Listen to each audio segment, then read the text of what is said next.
श्री छत्रसाल महाराज की, परमहंस श्री चरणदास महाराज की, समस्त सुंदर साथ की, श्री प्राणनाथ प्यारे की।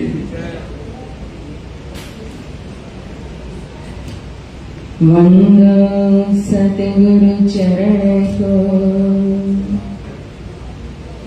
करूं धनी प्रेम प्रणाम। अशुभ हरण मंगल करण श्री देवचंद्र जी नाम। श्री प्राणनाथ निज मूलपति, श्री महराज सुना, तेज कुंवर श्यामा युगल को, पद पद करो प्रणाम। प्रथम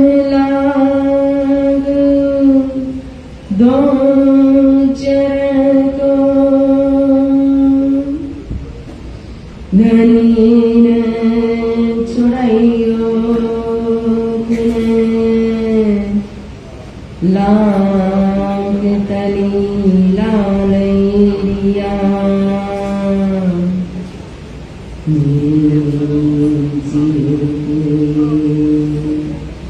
ये जीवन, ये चरण कमल अरसे के, इनसे खुशबू आए वतन, ये तने बरका अर्शे जीवन, मेरे जीवन के मेरे जीवन।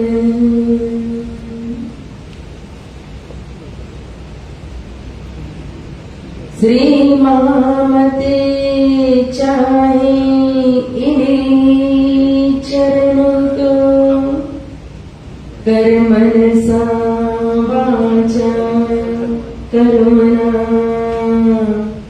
आए बैठे मेरे सब अंगों, मेरे जीव के यही जीवन। माशिकी तुम्हारी अंगना, तुम अंगना के माशिक, ये हुक्मील में ग्रहण किया, हजूर के नाते टुके टुके, कदमों लाग कर सिजदा, पकड़ के दो पाए, हुक्म कर दे माशिक, बिचाशिक के दिन आए, बिचाशिक के दिन आए।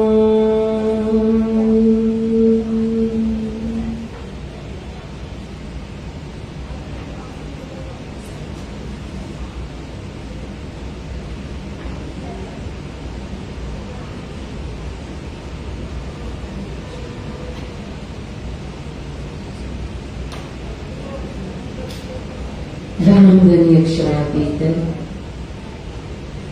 श्री रामसी ठकुरानी जी श्री कृष्ण प्रणामी मंदिर जयपुर की ये दिव्य धरती और वितक मास कथा चर्चा जिसका आज दूसरा दिन है। दूसरे दिन में उपस्थित हमारे मंदिर के पुजारी जी महाराज, हमारे प्रधान श्री, ट्रस्ट की समस्त सदस्य, समस्त सुंदर साथी, सभी को प्रणाम जी। श्री मामत कहे साथी जी, सासरे कहे यो करे, आगे अपनी विदक सोली जो चिदे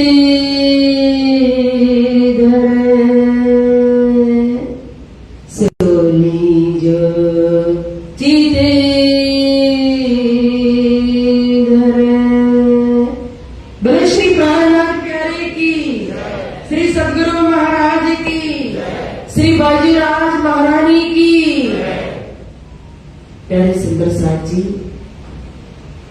कल हमने वितक कथा के अंदर श्रवण किया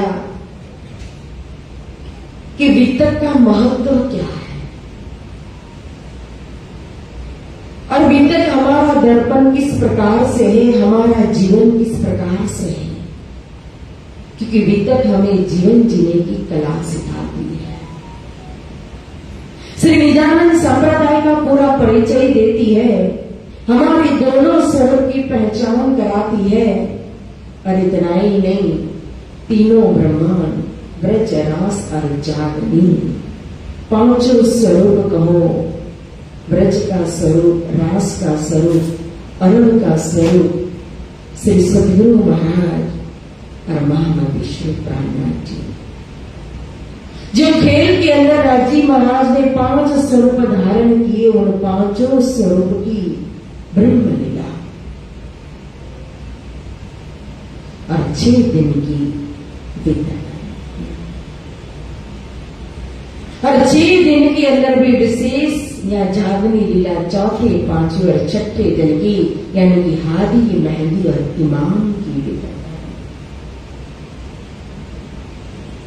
फिर यहाँ लालदासी महाराज जी ने वितक का शुभारंभ भविष्य पुराण की साक्षी देकर के किया है कि भविष्य पुराण में राजा कहे जी विचार, बचन ये व्यास के ताको करो विचार।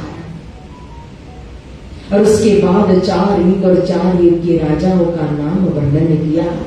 तो राजा किसको कहा कि उस समय सारे भारत के अंदर जिसकी बोलबाला थी, जो प्रसिद्ध थे, जो नामी थे, जिनके अंदर कोई गुण की विशेषता थी, ऐसे ऐसे राजाओं का नाम या वर्णन करके सत्युग, त्रेता, द्वापर और कलयुग में ला करके फिर कलयुग के अंदर भी कहो तो विश्व राजा यानी कि बादशाह औरंगजेब, जो दिल्ली के तख्त पर बैठ करके बादशाही कर रहे थे, और इसी समय में कहो तो सतगुरु महाराज भी यहाँ लीला कर रहे थे। कि 1701 के अंदर जब औरंगजेब को सूबेदार बनाया गया, तो 1701 के अंदर तो सदगुरु महाराज श्री 5 नवतंबरी धाम के अंदर बैठ करके लीला कर रहे, प्रत्यक्ष हुए। और श्री महराज ठाकुर भी यानी कि महामती श्री प्राणनाथ जी और सदगुरु महाराज जी का मिलन, सुंदर मिलाप भी हो चुका है।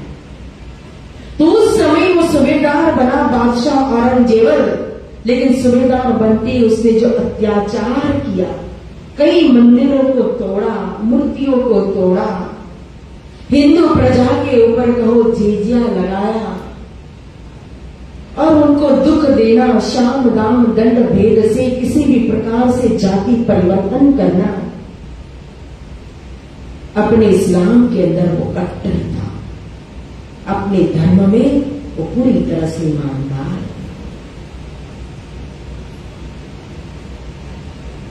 तो यह बादशाह औरंगजेब के शासन को दिखा करके फिर आगे भविष्य बता दिया, समय को पकड़ा दिया, तब आगे अवतार होएगा बुद्ध कल की इस ठाम जो अभावीन भविष्यन्ति मुन्य ब्रह्म रूपेण उत्पन्ना ये कलियुगे प्रधान पुरुषाशया कथा वेन तान शरवण पूज्य शंति मानवा यस्य पूजा प्रभावेन जीव सृष्टि उद्धार। जो हरिवंश पुराण के अंदर साक्षी दी गई थी कि भविष्य के अंदर ब्रह्म मुनि प्रकट होंगे, या तो ब्रह्म मुनि के भी शिरदार शिरोमण रूप कहो, स्वयं मुकुट रूप, स्वयं धाम धनी अक्षराकृति निष्कल्प अवतार के रूप में प्रकट होंगे। इसलिए जड़ चेतन को मुक्ति देने के लिए एक कारण बना जो आज आएगा महाकारण के अंदर। तो सखियों के लिए तो आए, अक्षर भगवान को कहो आनंद की लीला दिखानी है, इश्क की लीला दिखानी है, दर्शन कराना है, लेकिन साथ में जो ये सृष्टि आप देख रहे हैं, जिस सृष्टि के अंदर हम हैं, तो ये दुनिया इस ब्रह्मांड को उसको भी तो मुक्ति देनी है कि हर जीव को, प्राणी मात्र को गति देनी है, और वो कौन दे सकता है? अगर वैकुंठ का अवतार आएगा तो वो तो वैकुंठ की मुक्ति देगा, और वैकुंठ के अवतार आने वाले जो भी है तो उन्होंने या जो भी कार्य किया तो कुछ कार्य कारण से आकर के उन्होंने कहो तो मात्र वामन अवतार कहो, नरसिंह अवतार कहो, मत्स्य अवतार कहो, तो कुछ कार्य विशेष अवतार धारण किए। लेकिन वैकुंठ का भी मुख्य अवतार कौन सा होता था? बुद्ध और कल की।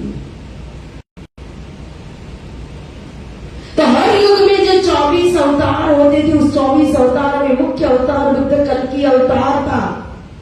30 ब्रह्मांड के अंदर कहो, जब ब्रह्मा जी का एक अपराध खत्म होगा, दूसरे अपराध के 27 चौकड़ी पूरी हो गई, और 28वां जब द्वापर युग आया ना, तो उस द्वापर युग के अंदर जो आने वाले जो स्वरूप वो श्री कृष्ण, और इस धार्मिक ब्रह्मांड के अंदर के स्वरूप या बुद्ध निष्कलंक अवतार, ये 3 अवतार सबसे बड़े हैं। अवतार 21 ये मधे 3 आरा भया कल्पांत, और 3 बड़े कहावे भी कहोता की विख्यात। स्वयं श्रीमद्वाणी के अंदर कहा 21 अवतार तो कल्पांत के अंदर यानी कि प्रलय के अंदर आ जाते हैं। उसका मतलब है वैकुंठ से चतुर्भुजी भगवान विष्णु अवतार धारण करते हैं, और वैकुंठ धाम किसके अंदर है? प्रलय के अंतर्गत है। कल भी तो वैकुंठ एन लोक लोक नमस्कृत वैकुंठ आदिषु लोकेषु गमनागमनम प्रभो। जो 14 लोक और 14 लोक के अंदर के जो भी देव दानव मानव जिस वैकुंठ को सर्वे सर्वा मान रहे, जिस वैकुंठ के अंदर जो भगवान है, ब्रह्मा जी, भगवान विष्णु कहो, भगवान शिव कहो, जो 14 लोक की राजधानी यानी कि राजा है, लेकिन यहां जाने से भी मुक्ति मिलती नहीं है। आवागमन गमनागमनम प्रभो, यानी कि आवागमन का चक्कर जो है वो मिटता नहीं है। इसलिए जैसे मृत्यु लोक और स्वर्ग एक समान। क्यों? क्योंकि जैसे स्वर्ग में गए, हमारी पुण्य रूपी बैलेंस खत्म हो गई, फिर कर्म करने की इस कर्म भूमि में मृत्यु लोक के अंदर आना पड़ेगा, फिर नौकरी करनी पड़ेगी, भक्ति करनी पड़ेगी। तो स्वर्ग का क्या मतलब? उसी तरह से वैकुंठ में त्रिदेवा अपने भक्तों को 4 प्रकार की मुक्ति देते हैं। सालोक्य, सामीप्य, सारूप्य और सायुज्य। लेकिन वैकुंठ की मुक्ति भी परमानेंट मुक्ति नहीं है, और इसीलिए तारतम्य की यह विशेषता है कि जो 4 मुक्ति दुनिया के लोग प्राप्त करते हैं, या तो त्रिदेवा देते हैं या तो वैकुंठ से मिलती है, वो 4 मुक्ति से परे कहो तो तारतम हमें 5वीं मुक्ति दे रहा है। और वह साष्टी मुक्ति, वही केवल्य मुक्ति, वह अखंड मुक्ति, तारतम ऐसी मुक्ति देता है कि यहाँ जन्मे वहां मरे फिर जन्मे, जन्मे मरे जन्मे, ये पुनरपि जननम पुनरपि मरणम, ये जो आवागमन का चक्कर है, तो मरे सो मरे, एक बार मरने के बाद कहो तो फिर मरने के लिए जन्म नहीं लेना पड़ता।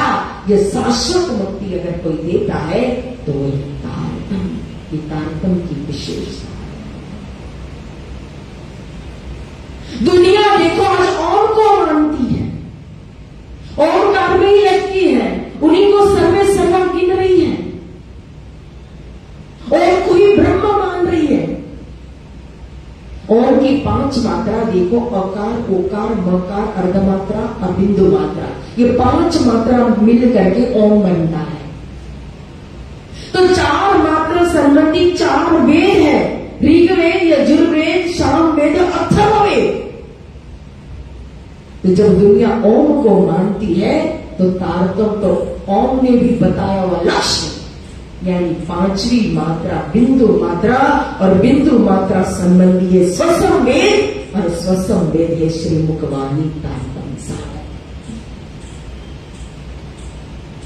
5वां वेद मानते हैं। इसीलिए दुनिया के अंदर भक्त भी कहो, गीता के अंदर 4 प्रकार के भक्त का वर्णन किया है, आर्त, जिज्ञासु, अर्थार्थी और ज्ञानी। आर्त यानी कि आर्त पुकार करने वाला एक प्रकार का भक्त है, जैसे गजानन ने स्तुति की थी, श्रीमद् भागवत के अंदर वर्णन आता है। अर्थार्थी यानी कि धन संपत्ति के लिए जो भक्ति करता है, मात्र आर्थिक भौतिक सुख के लिए। ज्ञानी, तो ज्ञान का लक्ष्य क्या? जिज्ञासु, पिपासु। गीता के अंदर कहा श्री कृष्ण भगवान ने अर्जुन से कि हे अर्जुन, मुझे 4 प्रकार के जो भक्त है ना, उसमें भी कौन सा भक्त प्रिय है? 5वां भक्त। और ये 5वां भक्त कौन है? कौन है? प्रणाम। कैसे? क्योंकि ज्ञान के साथ साथ भी कहो तो ज्ञान में ज्ञान, ऐसा ज्ञान आज तक जो दुनिया के अंदर जो ज्ञान था, एति दिन त्रिलोक में होती जो बुद्ध स्वप्न कह दिया, वो स्वप्न की बुद्धि का ज्ञान था। जितना भी धर्म ग्रंथ है, उस धर्म ग्रंथों को ऋषि मुनियों ने रचना की हुई है। स्वप्न के अंदर का, वैकुंठ तक का कहो, गोलोक तक का वर्णन रखा गया। लेकिन यह ज्ञान जो दिया धाम धनी ने स्वयं यहाँ आकर के, ये तो जागृत का स्वयं ये परमधाम से श्रीमुख वाणी कही, स्वयं श्री प्राणनाथ जी के मुखारविंद से श्री धनी जी को जोश के द्वारा ये वाणी प्रकट हुई है। ये बुद्धि की रचना नहीं, ये कवि की कोई कविता नहीं है। ये जागृत इसलिए जागृत का ज्ञान कहा है। तो ज्ञान में टॉप का ज्ञान, जिस ज्ञान से परे कोई ज्ञान नहीं है, और इस ज्ञान ने जो लक्ष्य दिया तो वो कौन सा? स्वर्ग, वैकुंठ, निराकार, गौलक धाम, साकेत धाम, अक्षरधाम से भी परे अक्षरातीत परम धाम, जगत नर निवर्तन्ते तत् धाम परमम मम। जिस धाम से परे कहो तो कोई धाम ही नहीं है, जिस लक्ष्य से परे कोई लक्ष्य ही नहीं है। तो वह जो परम धाम, पहले मूल अद्वैत में भौम जहां शरण, वो अद्वैत की भूमिका है परम धाम, प्रेम का अखाड़ा है वो परम धाम, और उस प्रेम रूपी परम धाम और वहां के प्रेम को स्वयं परमात्मा यानी कि प्रियतम श्री राजी महाराज ने या इस संसार के अंदर जाहिर किया। तभी कहा था परिक्रमा ग्रंथ के अंदर प्रथम प्रकरण रख दिया। अब कहो रे इश्क की बात, इश्क शब्दातीत साक्षात, जो कभी मेरे आवे शब्द तो चौरे तब करे दादा, क्योंकि आज दिन प्रेम दुनिया के अंदर था ही नहीं। उस प्रेम को जाहिर ब्रह्म सृष्टि ने किया है। वो प्रेम लेकर सबसे पहले ब्रज के अंदर वो प्रकट हुए हैं। इसलिए प्रणामी ज्ञानी तो है, ज्ञानी के साथ साथ प्रेमी है, और वो प्रेमी भक्त जो है ना, उनके पीछे तो निरपेक्षम मुनिम समतनम निर्वेरम समदर्शनम अनुब्रजा में नित्यम पोयित्यम क्रियेणु। भगवान विष्णु कहते हैं वो प्रेमी भक्त और ब्रज के अंदर की जो गोपियां है वो ब्रह्म मुनि है, उनकी चरण ब्रज ढूंढने के लिए तो मैं ब्रज की भूमि के अंदर मारा मारा फिरता हूं।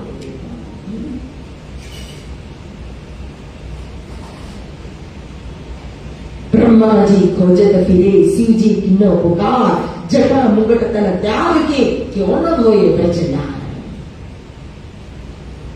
त्रिदेवानी स्वयं ब्रह्मा जी 60 वर्ष सहस्राणी में तत्व तपोपुरा 60,000 वर्ष तपस्या करते हैं, तो ब्रज की गोपियां जो एक ब्रह्म मुनि है उनकी चरण ब्रज में ले जाए।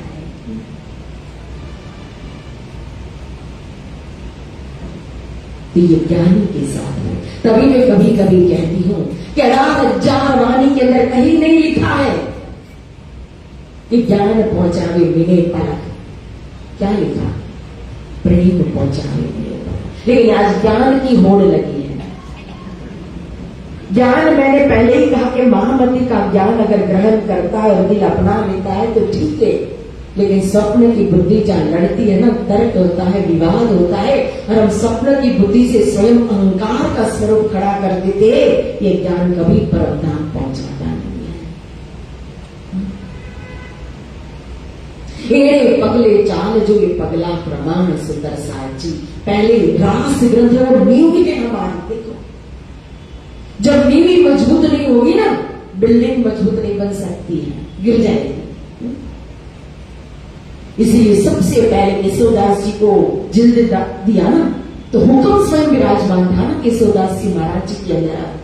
तो सबसे पहले उन्होंने क्या रख दिया? रास रख दिया। और रास के अंदर सबसे पहले मोहजल। क्यों?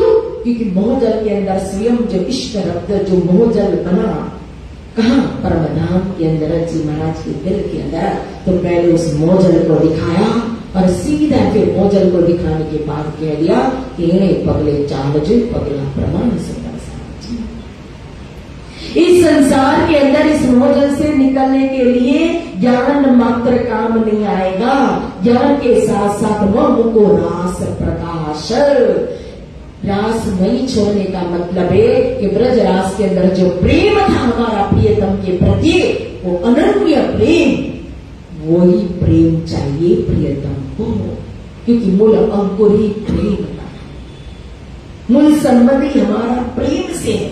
तभी मैं कहती हूँ वितक हमें इश्क देती है, वितक हमें वाहिदत देती है, वितक हमें निस्बत देती है। ब्रज के अंदर निस्बत पता थी, रास के अंदर निस्बत जानते थे, प्रेम अनन्य था, लेकिन निस्बत नहीं जानते थे कि ये कृष्ण ही हमारे परम धाम की निस्बत के स्वरूप है।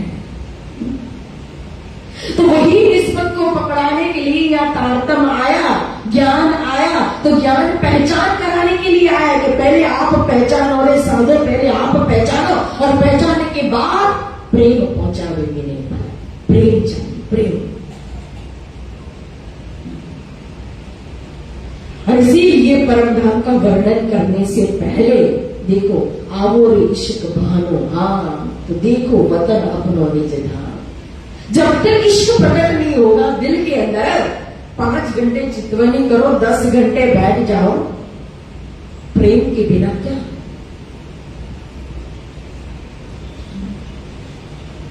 सबसे पहले अब कहूंगी इश्क की बात, फिर परिक्रमा बुरी परम धाम का वर्णन किया है। इसलिए वितक हमारा, मैंने कहा ना, जीवन है, औषधि है।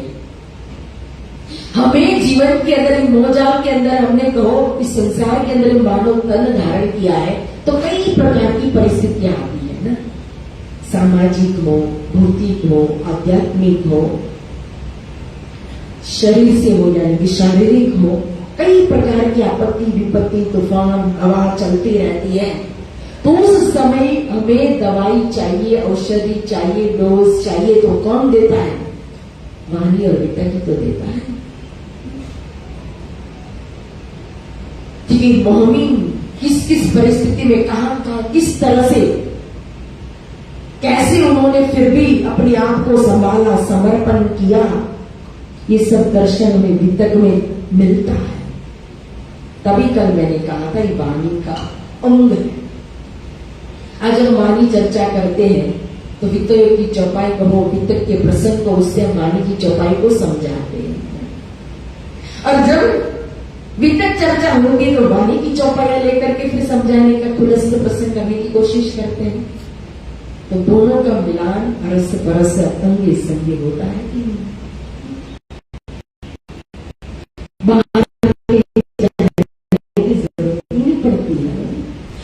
इसीलिए प्रमाण के लिए कि देखो ये सत्य है, या ये लिखा है, या ये कहा है,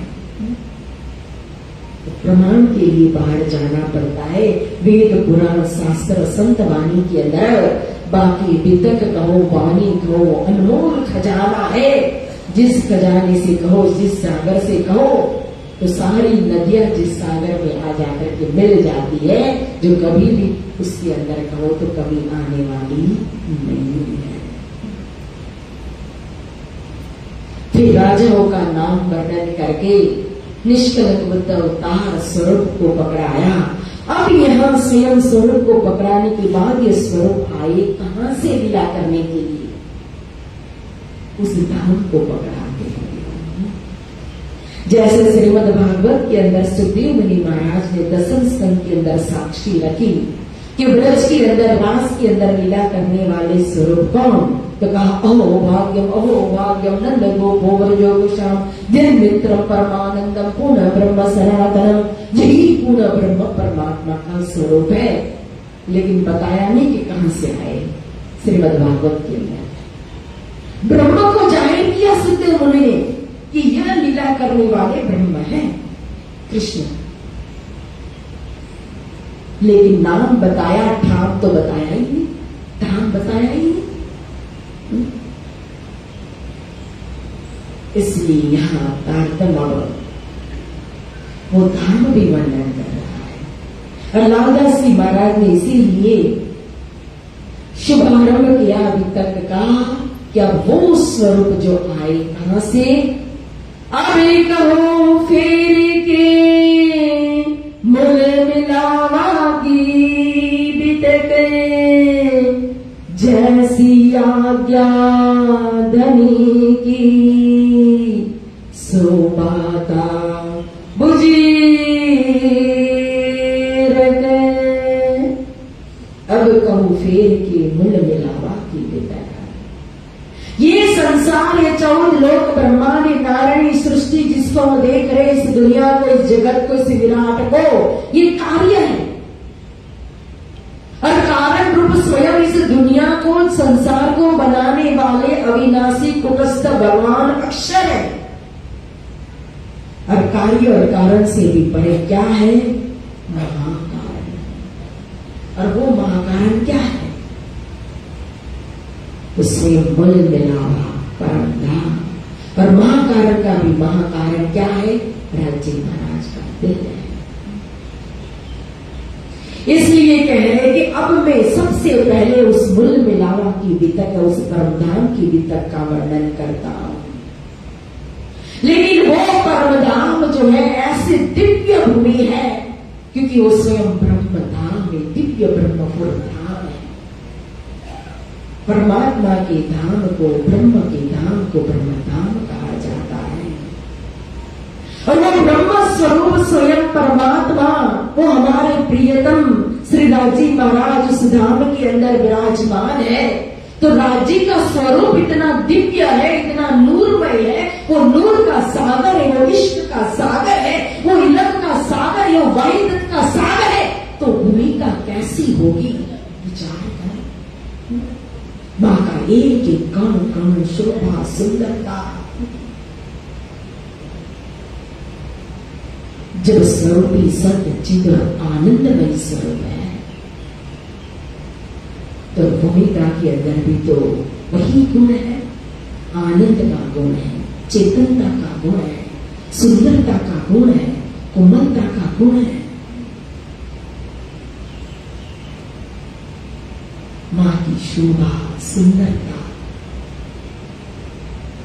स्वयं श्री राजी महाराज उनके लिए कहा कि दिव्य है गुण तो पुरुष समाव्य अभ्यंतर है जब अप्राण है मना शुभ्र है चिराग परक परक। ऐसा दिव्य स्वरूप जिसका वर्णन शास्त्र के अंदर भी किया गया है कि ऐसा तेजो में ऐसी क्रांति, ऐसा नूर कि जिसमें वाणी के अंदर सागर ग्रंथ के अंदर एक ही शब्द में बांध दिया कि नूर आला। अब इससे परे कहो तो यह दुनिया के अंदर उत्तमाति उत्तम कोई शब्द ही नहीं है, सारे डिक्शनरी के शब्द खत्म हो जाते हैं। तो कौन से शब्द लाकर इन स्वरूप का वर्णन करें? तभी जब वाणी प्रकट हुई ना स्वरूप के श्रृंगार से, और वो भी योग माया का श्रृंगार वर्णन कर रहे थे। देखो ठकुरानी जी का फिर भी क्या कहा, अखंड स्वरूपणी अस्थिर आकारे शोभा कोई गणोई करीने सारे जोई जोई वचन आणो कई ऊंचा पर वाणी महे न भावी। कितने भी उत्तम आदि उत्तम शब्द, उत्तम इस दुनिया के अंदर जितने भी ऊंचे ऊंचे शब्द, वो उत्तम शब्द से अगर मैं ठकुरानी जी के श्रृंगार, उनकी शोभा, उनकी सुंदरता का वर्णन करूं ना, तेग नक करी जो जुद तभी जुओ लेते बाकई में सूरज नंपा ये शोभा केवल करी वर्ण सखियो मारो शब्द न पहुंचे प्यार। मेरा शब्द फिर भी उस शोभा तक पहुंच नहीं सकता है। जब योग माया का सुंदर इतना शोभा तो परम धाम का स्वरूप कैसा, मां का नूर कैसा है। योग माया के ब्रह्मांड के लिए कह दिया वाणी के अंदर की मां के वट जवेरातों की तरह है, यहाँ के डायमंड वैसा नूर, तो भी परमधाम के वन कैसे, वन की वहां की शोभा कैसे। तभी कहा दिव्य है मूर्त एरे मोना भान का मेरे पीर जी को दिया न जाए, ये जो न गणी न भाग गिरी कोट ब्रह्मांड में न समा। यहाँ का सूर्य जब उगता है ना तो सारे संसार में उजाला हो जाता है। उतनी ताकत, उतना तेज, उतनी रोशनी है उस सूर्य के अंदर, लेकिन फिर भी वो सूर्य पूरा मृत्यु लोक जो 50 करोड़ योजन का है, उस 50 करोड़ योजन में क्या वो प्रकाश डाल सकता है? विराट सीखा होगा तो पता होगा कि मृत्यु लोक के अंदर कहां तक सूर्य का प्रकाश पहुंचता है, कहां तक। जो 7 समुद्र और 7 द्वीप इस मृत्यु लोक के अंदर आए हुए हैं, हर द्वीप को एक समुद्र में घेरा हुआ है, तो उसमें से कहो तो सबसे छोटा के जम्बू द्वीप, और जम्बू द्वीप के अंदर भी 9 खंड, और उस 9 खंड के अंदर भी कहो तो ये भारत खंड है।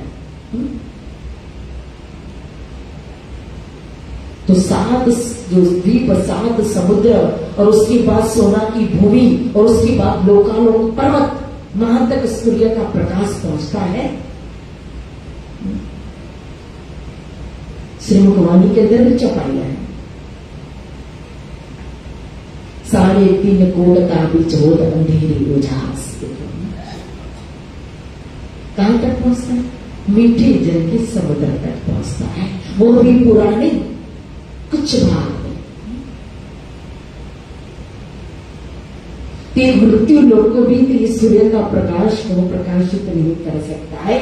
तो ये नमूना भान का भान यानी सूर्य, इस सूर्य का दृष्टांत में मेरे अपने प्यू जी के लिए कैसे दूं कि सूर्य की तरह वो प्रकाशवंत है।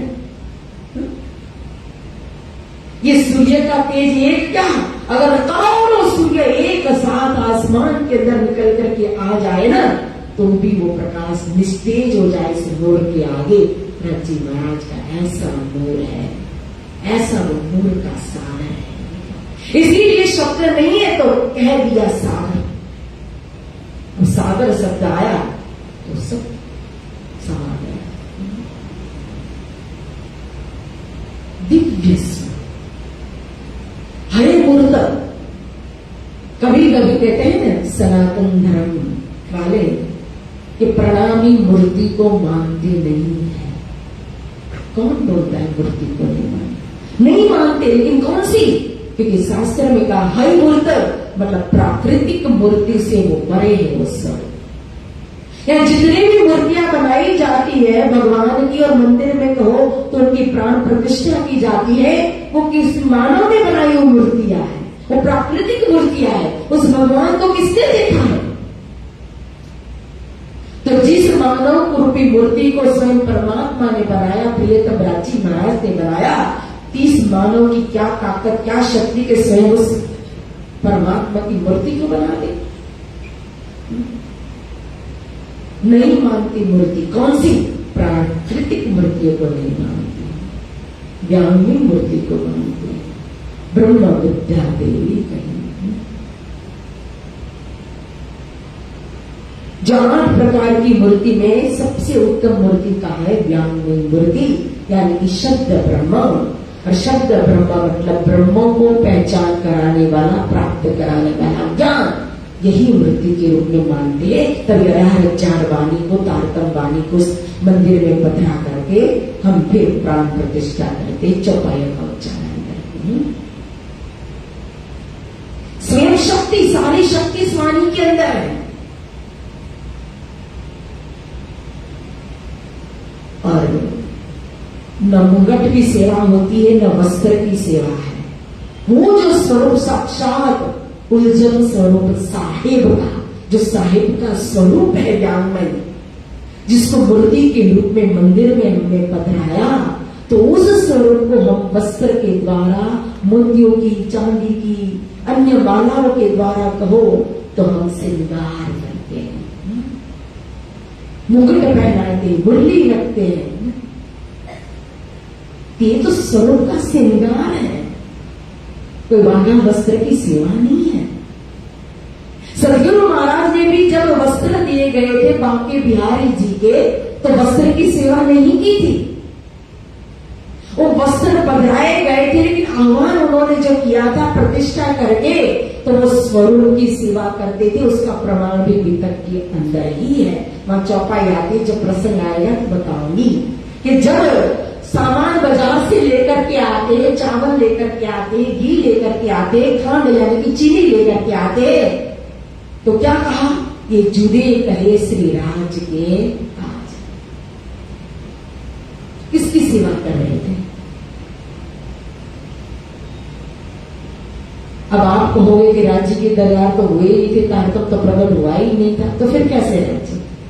उस सिपाही के भेष में आने वाला कौन था दर्शन देने वाला?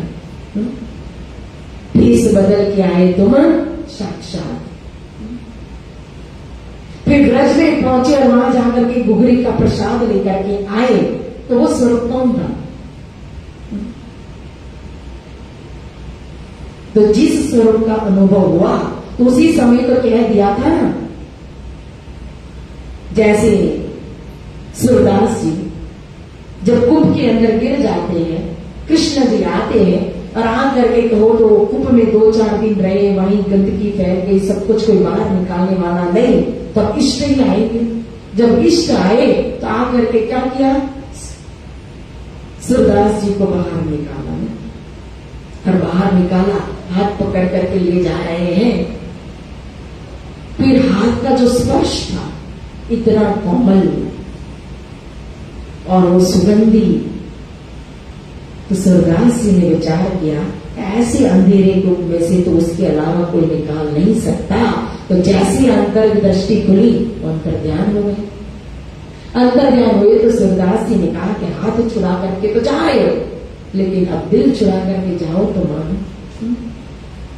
तो यहां जब संकट में आए श्री देवचंद्र जी, रास्ता भूल गए, तो आए कौन?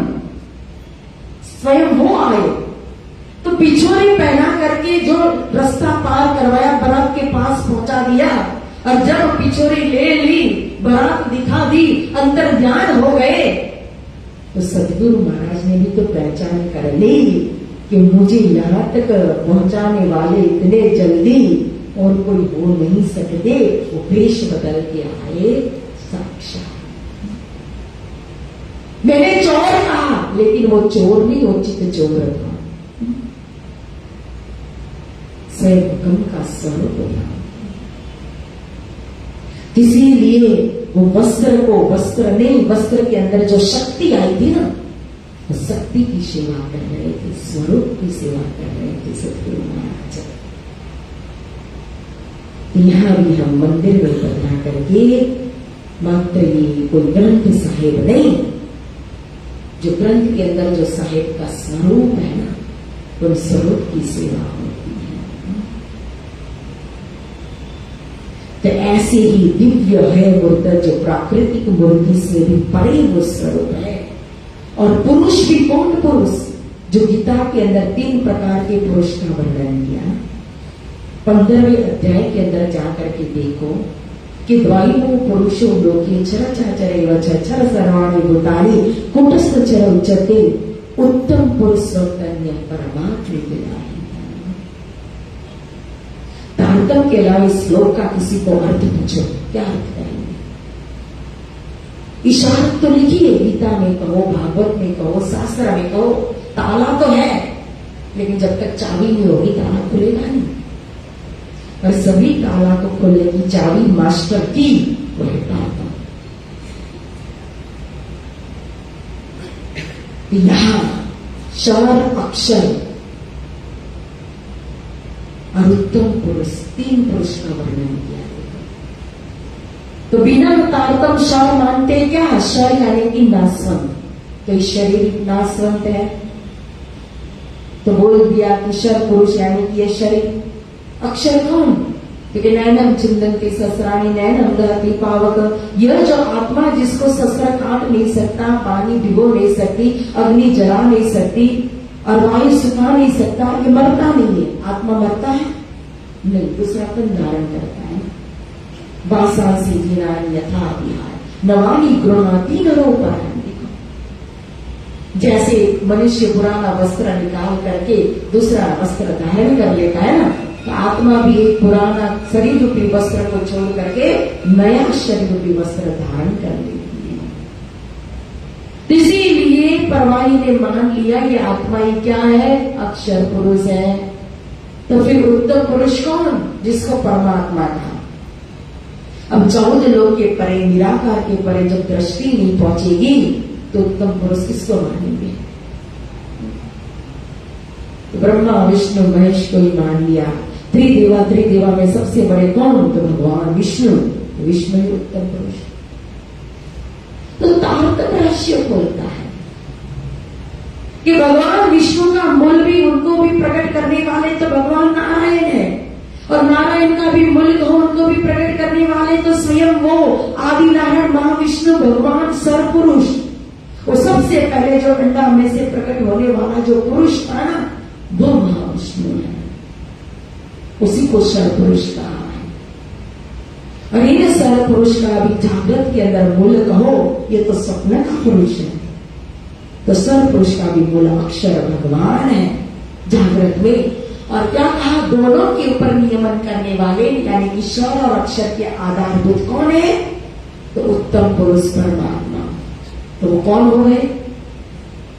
स्वर और अक्षर दोनों के ऊपर आधारभूत कौन है? किनके हुक्म से अक्षर भगवान दुनिया को बनाते हैं? तारतम्य के अलावा कौन बताएगा? तो उत्तम पुरुष व परमात्मा से अक्षरातीत श्री कृष्ण श्री जी महाराज, जो अंदर बाहर एक ही गुण वाले हैं, जो अजय है, अमर है, अविनाशी है। तभी तो ब्रह्म और ब्रह्म धाम का गुण एक होता है।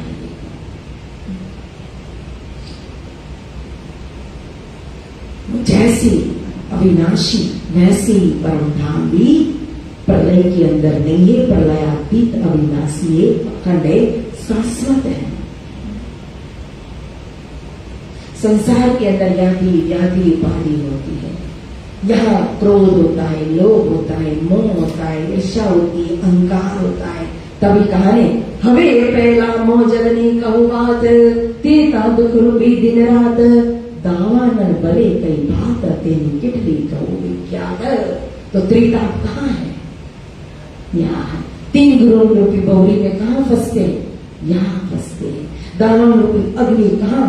काम, क्रोध, लोभ, मोह, ईर्ष्या, छल, कपट, मान, बड़ाई, प्रतिष्ठा, कहाँ? संसार के अंदर।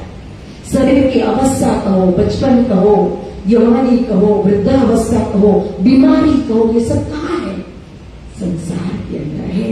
उस अद्वैत भूमिका के अंदर कुछ भी नहीं है ऐसा। तभी कहा था पहले मूल अद्वैत में भौम जहां विषय, वो अद्वैत की भूमिका है। वो जन्म मरण से रहित है। वहां व्याधि व्याधि उपाधि नहीं है, बीमारी नहीं है। वहां कभी बुखार आया, किसी को शुगर है, पता चला? किसी को कभी सर दर्द हुआ, किसी को कोई टीबी, कोई कैंसर, कुछ नहीं। वो आनंद की भूमिका है। कहा है चाह परत पर, वो सिर से भी परे है, अक्षर से भी परे है, वो स्वयं अक्षरातीत परम धाम है। वो पहले मूल अद्वैत में भौम जहां विषय का, तहां प्रेम रवद में गया वो कमा हक्का। अब उस अद्वैत भूमिका का वर्णन करना है, महाकारण का वर्णन करना है। और महाकारण से कहो इस खेल के अंदर जो 5 स्वरूप है, वो 5 स्वरूप 3 ब्रह्मांड और 6 दिन की लीला का वर्णन करना है। कैसे करें? जैसी आज्ञा करेंगी सो बाता गुजर। वो गुजरत श्रेष्ठ भूमिका, वो स्वरूप श्रेष्ठ, तो उनकी लीला भी तो इतनी उत्तम है, इतनी श्रेष्ठ है। तभी तो एक श्रीमुख वाणी का तारतम्य का एक शब्द कहो, चर्चा कहो, एक चौपाई को जब हम श्रवण करते, पठन करते, वांचन करते, चिंतन करते हैं, तो ये सुनने से हमारे कान कितने पवित्र होते हैं और अंदर जाने से हमारी इंद्रियां कितनी पवित्र बनती है और उसको आचरण में ले से हमारा जीवन कितना पवित्र बन जाता है। तारतम्य बल कोई न जाने, एक जाने मूल सर्व। इतनी शक्ति है तारतम्य के अंदर। कोई शक्ति इस भूमिका का वर्णन नहीं कर सकती थी। इसीलिए जहां कोई नहीं पहुंचा वहां कौन पहुंच गया? तारतम्य। क्यों? क्योंकि वहां से आया है। जो गया जालो चल, अपने अपने मुख से जाहिर करे मसला। जहां से आया होगा वहां की लक्ष्य को दिखाएगा। तभी तो अलग अलग पैगंबरों ने, अलग अलग चिंतनकरों ने, ऋषि मुनियों ने अलग अलग लक्ष्य दिया। क्यों? जिसकी जितनी पहुंच थी, ताकत थी, शक्ति थी, उस हिसाब से उन्होंने दिया दुनिया के लोगों को। वहां तक परमधाम तक कोई पहुंचा ही नहीं। सबसे पहले पहुंचे कौन? परमधाम में। कौन पहुंचा? अरे बोलो, कौन पहुंचा? मुझे नहीं पता कौन पहुंचा। सबसे पहले परम का स्वरूप पहुंचे थे मोहम्मद साहिब। उसके पहले कोई वहां उस लक्ष्य तक पहुंच नहीं पाया था। मोहम्मद साहिब पहुंचे क्यों? क्योंकि वहां से आए थे। फिर इस जागनी ब्रह्मांड के अंदर पहुंचे कौन? सदगुरु महाराज, वहां के स्वरूप। फिर कौन पहुंचे? महामती श्री प्राणनाथ जी। क्यों? वहां से आए थे। ब्रजराज की लीला की तो बात ही अलग है, क्योंकि वह तो स्वयं अभी आएगा जब वर्णन आएगा कि वो जो स्वरूप धारण किया है तो किसने किया है। और यहां जो लीला कर रही है जाह्नवी के अंदर, तो किस प्रकार से लीला कर रहे हैं। दोनों में बहुत फर्क है। तो तारतम्य भी वहां से आया।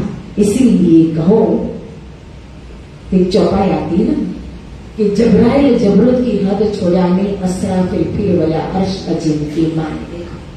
अब असराफिल और जबराइल में बड़ा कौन, मुझे बताओ।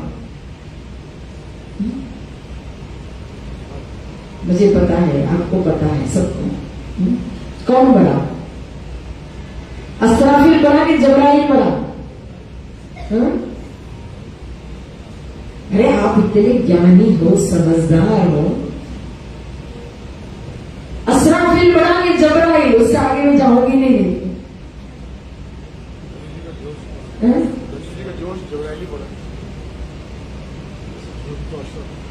असराफिल बड़ा कि जबराइल? जोर से बोलना क्योंकि मुझे कम सुनाई देता है।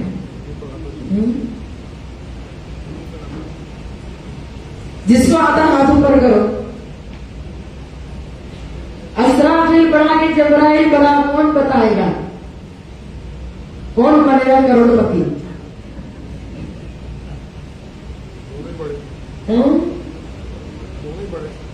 दोनों बड़े, लेकिन दोनों में से एक की चॉइस करनी हो तो कौन? अब 4 ऑप्शन आपको दे देते हैं तो 4 में से एक ही तो आंसर देना होता है ना।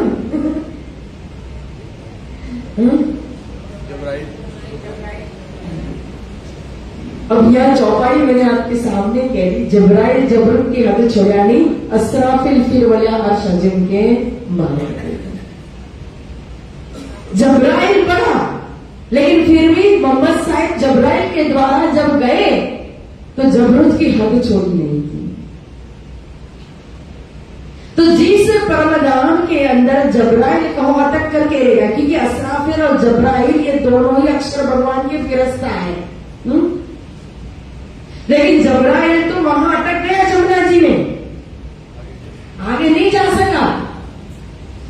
और यहां देखो, जबराइल जब परमधाम मुलमिला में नहीं जा सका, असराफिल पहुंच करके वर्णन कर रहे पूरा परमधाम का। पूरी परिक्रमा ग्रंथ उतार दिया, सागर ग्रंथ उतार दिया, श्रृंगार ग्रंथ उतार दिया। तो असराफिल आगे निकल गया कि नहीं? क्यों? कल मैंने बताई थी बहुत ही सुंदर चौपाई, तभी मेहंदी। देखो, अक्षर भगवान की बुद्धि जो नीच बुद्धि, उस नीच बुद्धि तो क्या मिला? अंग मारे संग पामी में दीदो तारतम बाल। तारतम मिल गया असराफिल को,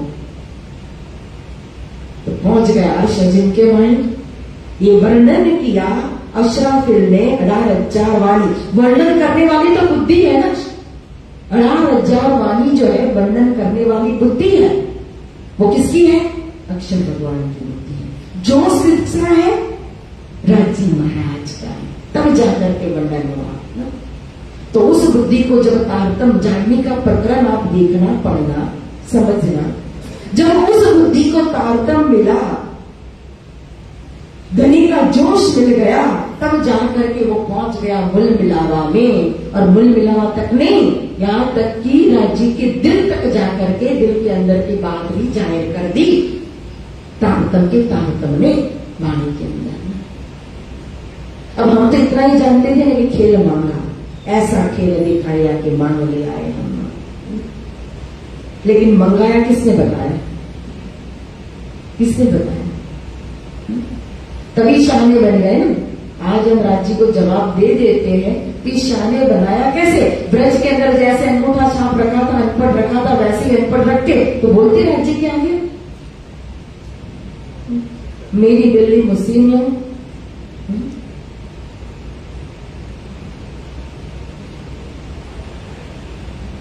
तो इसीलिए यहां इस अद्वैत भूमिका से आया हुआ ये तारतम समझ जाने में, समझाने में कहां पहुंच गए कि संबंध कहां चल रहा था वही याद नहीं रहा। हाँ, उत्तम पुरुष परमात्मा की बात है। तो स्वयं वो 4 अक्षर से भी परे उत्तम पुरुष से परमात्मा का स्वरूप है। और उस परमात्मा के अंदर जो गुण है वही उस धाम के अंदर है। यह हम वर्णन कर रहे थे कि परम धाम का गुण भी ऐसा ही है।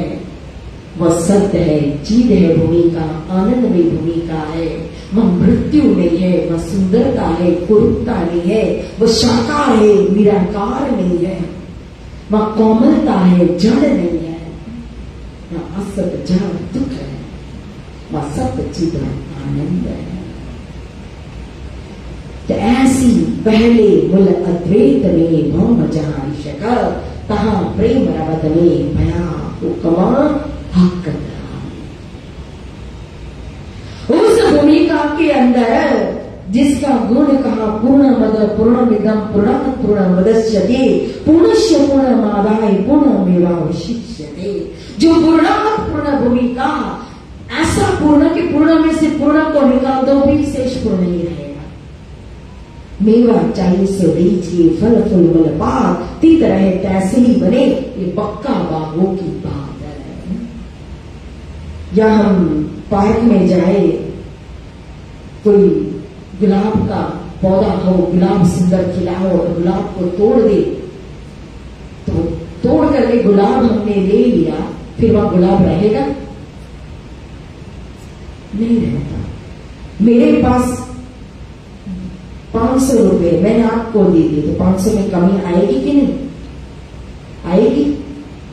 खाली हो गए 500। लेकिन परम धाम के अंदर ऐसा नहीं है। वहां एक फल तोड़ो, एक फूल तोड़ो, पत्ता तोड़ो, डाली तोड़ो या पूरा वृक्ष भी निकाल करके रख दो, लेकिन फिर भी जैसी शोभा है वैसी की वैसी बनी बनाओ। ये पक्का बागों की बात कहानी को, जो चाहे ले लो, जो चाहे करो लेना, कुछ भी करो आप कभी किसी भी प्रकार की रहती नहीं है। लेकिन एक बात है परम धाम की विशेषता, वहां तो धनी की मौज है। यहां तो हमारी प्रकृति के हिसाब से हम चलते हैं। समय या बदलता है, या दिन भी होता है, रात भी होती है, ऋतु भी बदलती है ना। वर्षा ऋतु आती है, फिर कहो तो विंटर की आती है, समर की आती है ना। तो यह समय के हिसाब से ऋतु चलती है, समय के हिसाब से दिन रात होता है, और समय के हिसाब से हम चलते हैं। लेकिन परम धाम में तो चांद सूरज धनी के हजूरी, दिन चाहिए तब दिन बन जाता है, रात चाहिए तब रात बन जाती है। और जिस ऋतु का आनंद लेना है ना, वो ऋतु, वो मौसम बन जाता है। सात घाट में गए, जमुना जी में गए, वर्षा ऋतु का आनंद लेना है तो मल्लार की ऋतु हो जाती है, बादल पानी से भर जाता है, आसमान में बिजली कहो चमकने लगती है, मेघ बरसने लगता है, और सखिया उस बारिश के अंदर झूमने लगती है, घूमने लगती है, झूला झूलने लगती है। तो इच्छा के मुताबिक ऋतु बनती है, ऋतु के मुताबिक लीला नहीं होती है, लीला के मुताबिक ऋतु बन जाती है। ऐसी यह भूमिका, तहां प्रेम रवत में भया हो वहां एक बात बन गई। अब राजी महाराज जो सच्चिदानंद सच्चिदानंद स्वरूप, तभी कहा ना सच्चिदानंद रूपा विश्वोत्पत्त्यादि तापत्र विनाशे श्री कृष्णाय। जो सच्चिदानंद रूपा है, जो सच्चिद आनंद के स्वरूप है, और साथ में वो ब्रह्म स्वरूप सच्चिदानंद स्वरूप लीला प्रिय भी है। अब आनंद लेना है, आनंद का गुण है, आनंद चाहिए तो आनंद किसमें से मिलेगा? लीला में मिलेगा। और लीला प्रिय बने तो लीला किसके माध्यम से होगी? एकम की लीला नहीं होती है, बहुत सारे लोग होंगे तभी तो खेल होगा, लीला होगी, क्रीड़ा होगी, विहार होगा। इसीलिए राजी महाराज ने क्या कर दिया, फिर अपने ही आनंद गुण से स्वयं अपना दिल यानी कि आराधनी शक्ति यानी कि श्यामा जी हमारे ठकुरानी जी का स्वरूप, और उन्हीं से कहो तो उन्हीं के आनंद गुण का विस्तारी बाहर जान ब्रह्म सृष्टि है, और उन्हीं के आनंद का विस्तारी कहो तो पूरा परम धाम 25 पक्ष है। धाम तालाब कुदवर जोड़े, मानिक मेरे पत्नी सोए, पश्चिम चौरान बड़वन कहिए, पुखराजी चन्ना जी ले, 8 सागर 8 जिले के 25 पक्ष की दाम डलेंगे। तो वहां मुखराज पहाड़, मानिक पहाड़ कहो, बनकी नहर कहो, सागरे कहो, रांग कहो, इमारतें कहो, हौजकोसर कहो, फुलबाग कहो, नूरबाग कहो, जमुना जी कहो, ये सब कुछ राज्य से ही प्रकट हुआ है और सबके अंदर आनंद का गुण है। और तभी कहा कि जमुना जी भी राज्य का स्वरूप, मानिक पहाड़ भी राज्य का स्वरूप। लेकिन जब जमुना जी में जिन्ना करने के लिए जाते हैं तो जल क्रीड़ा का आनंद लेते हैं। तो जब जल क्रीड़ा हो रही है, सखियां आनंद ले रही है, राज्य को भी आनंद दे रही है, तो जल की बूंदे जब अपने ऊपर आ रही है कि जल की छोले वो लहरें जब राज्य के ऊपर डाल रही है, तो उस समय सखियों को पता है कि ये बूंदे जो मेरे सिर पर पड़ रही है, मेरे अंग पर पड़ रही है, या जिस छोले को डाल रही हूँ राज्य के ऊपर, ये भी राज्य है। सखियों को पता है, पता है परम धाम में। अगर पता होता तो लीला होती। तो परम धाम वाहिदत है कि नहीं?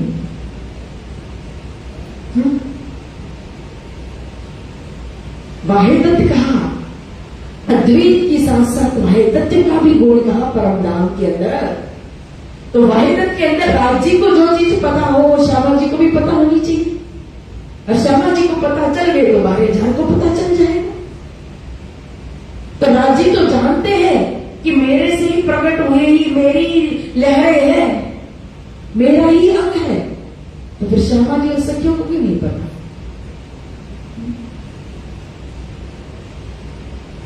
तो वाहिदत है कि नहीं परम धाम में? हाथ ऊपर करो। है वाहिदत? सचिन भैया वाहिदत है, तो फिर क्यों नहीं पता? और नहीं पता है तभी तो ईश्वर का दावा दिया। जवानी के अंदर पूरी चौपाइया प्रकरण आते हैं। श्यामा जी बड़ी हो गई, मेरा इश्क बड़ा, सखिया कहे मेरा इश्क बड़ा, श्यामा जी कहे नहीं मेरा इश्क बड़ा। इश्क किसका बड़ा? श्यामा जी कहती मैं तो राज्य को भी प्रेम करती हूँ और सखियों को भी करती हूँ, तो मेरा इश्क बड़ा है। सखिया कहती हम भी राज्य को भी करती, आपको भी करते, दोनों के बिना रह नहीं सकते, मेरा इश्क बड़ा है। लेकिन सागर में जब तक पानी न हो तो नदी में नाला में आएगा कहां से? वो ईश्वर का सागर, उसका मूल केंद्र बिंदु कहां है? राज्य का दिल है। लेकिन सखियां ये जानती नहीं है परम धाम के अंदर। और फिर मेरे ख्याल लीला प्रिय लीला है परम धाम के अंदर। अब श्यामा महारानी का स्वरूप जो आनंद गुण से ही प्रकट हुआ है, आनंद की प्रधानता और इश्क की स्वयं लहर, इश्क का सागर वो भी संयमन, तो उनके अंदर जो माधुर्यता है, श्यामा जी के अंदर जो लावण्यता है, जो इश्क है, जो नख से सिख, जो जिसको कहते हैं ऐसी एक मादकता, ऐसा एक नशा। यहाँ का शराबी को भी क्या नशा कहे, वो तो दृष्टांत कहो तो देना मतलब कि योग्य नहीं है, लेकिन आप उसको देखते हो तो पता चलता है कि शराबी को कोई होश रहता है। एक कैसा इश्क, उस शराब की से कैसा एक नशा चल जाता है। तो वहां इश्क का वो सागर, वो इश्क की वो भूमिका और इसका वो स्वरूप स्वयं। और श्यामा जी के अंदर तो आनंद आनंद आनंद।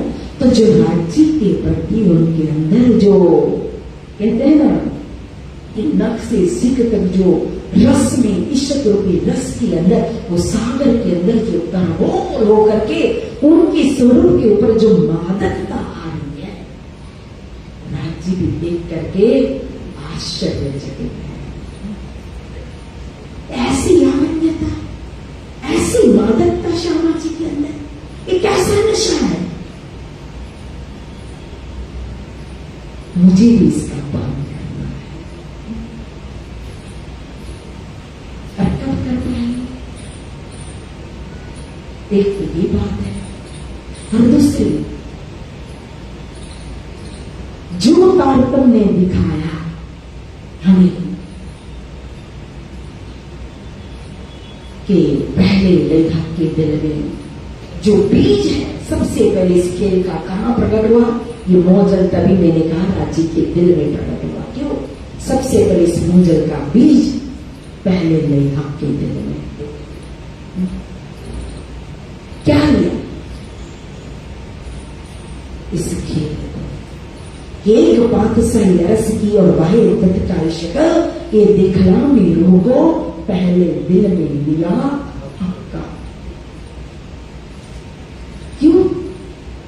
रूहे बेनियाज थी, बीच पक्का बारे हजार। पातशाही से बेनियाज यानी कि पर्दा है, अनजान है, अज्ञान है, पता ही नहीं।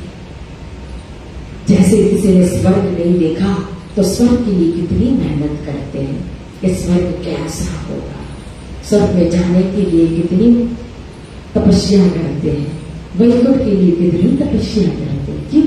देखा नहीं, जाना नहीं।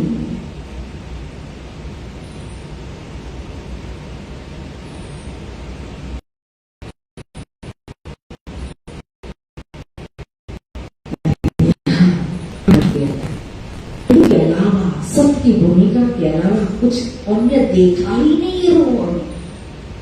राज्य के इश्क के अंदर सारा मोर लेने वाली, अष्टपरिणव 64 घड़ी उसी नशा में मदहोश रहने वाली ब्रह्म प्रिया, तो उसको क्या पता असत क्या होता है, जड़ क्या होता है, दुख क्या होता है, त्रिताप क्या होता है, यानी व्यतिपादी क्या होती है, संसार क्या है, खेल क्या है, क्या पता उसको। और जब तक दुख को देखेंगे नहीं तो सुख को पता चलता ही नहीं है, उसकी कीमत, उसका महत्व पता नहीं चलता। हमने स्वर्ग छोड़ा क्यों? हमने वैकुंठ को छोड़ा क्यों? निराकार को छोड़ा क्यों? क्योंकि परमधाम को जाना। जो परमधाम को जानता है वही तो स्वर्ग, वैकुंठ, निराकार को छोड़ सकता है, गौलक तक छोड़ सकता है, अक्षरधाम तक छोड़ सकता है। जाने बिना तो किसी का स्वर्ग वैकुंठ छूटा।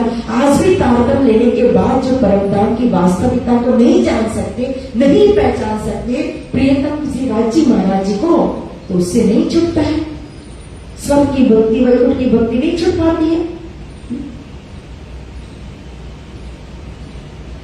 तो परमधाम के अंदर हमने पातशाही को जाना ही नहीं।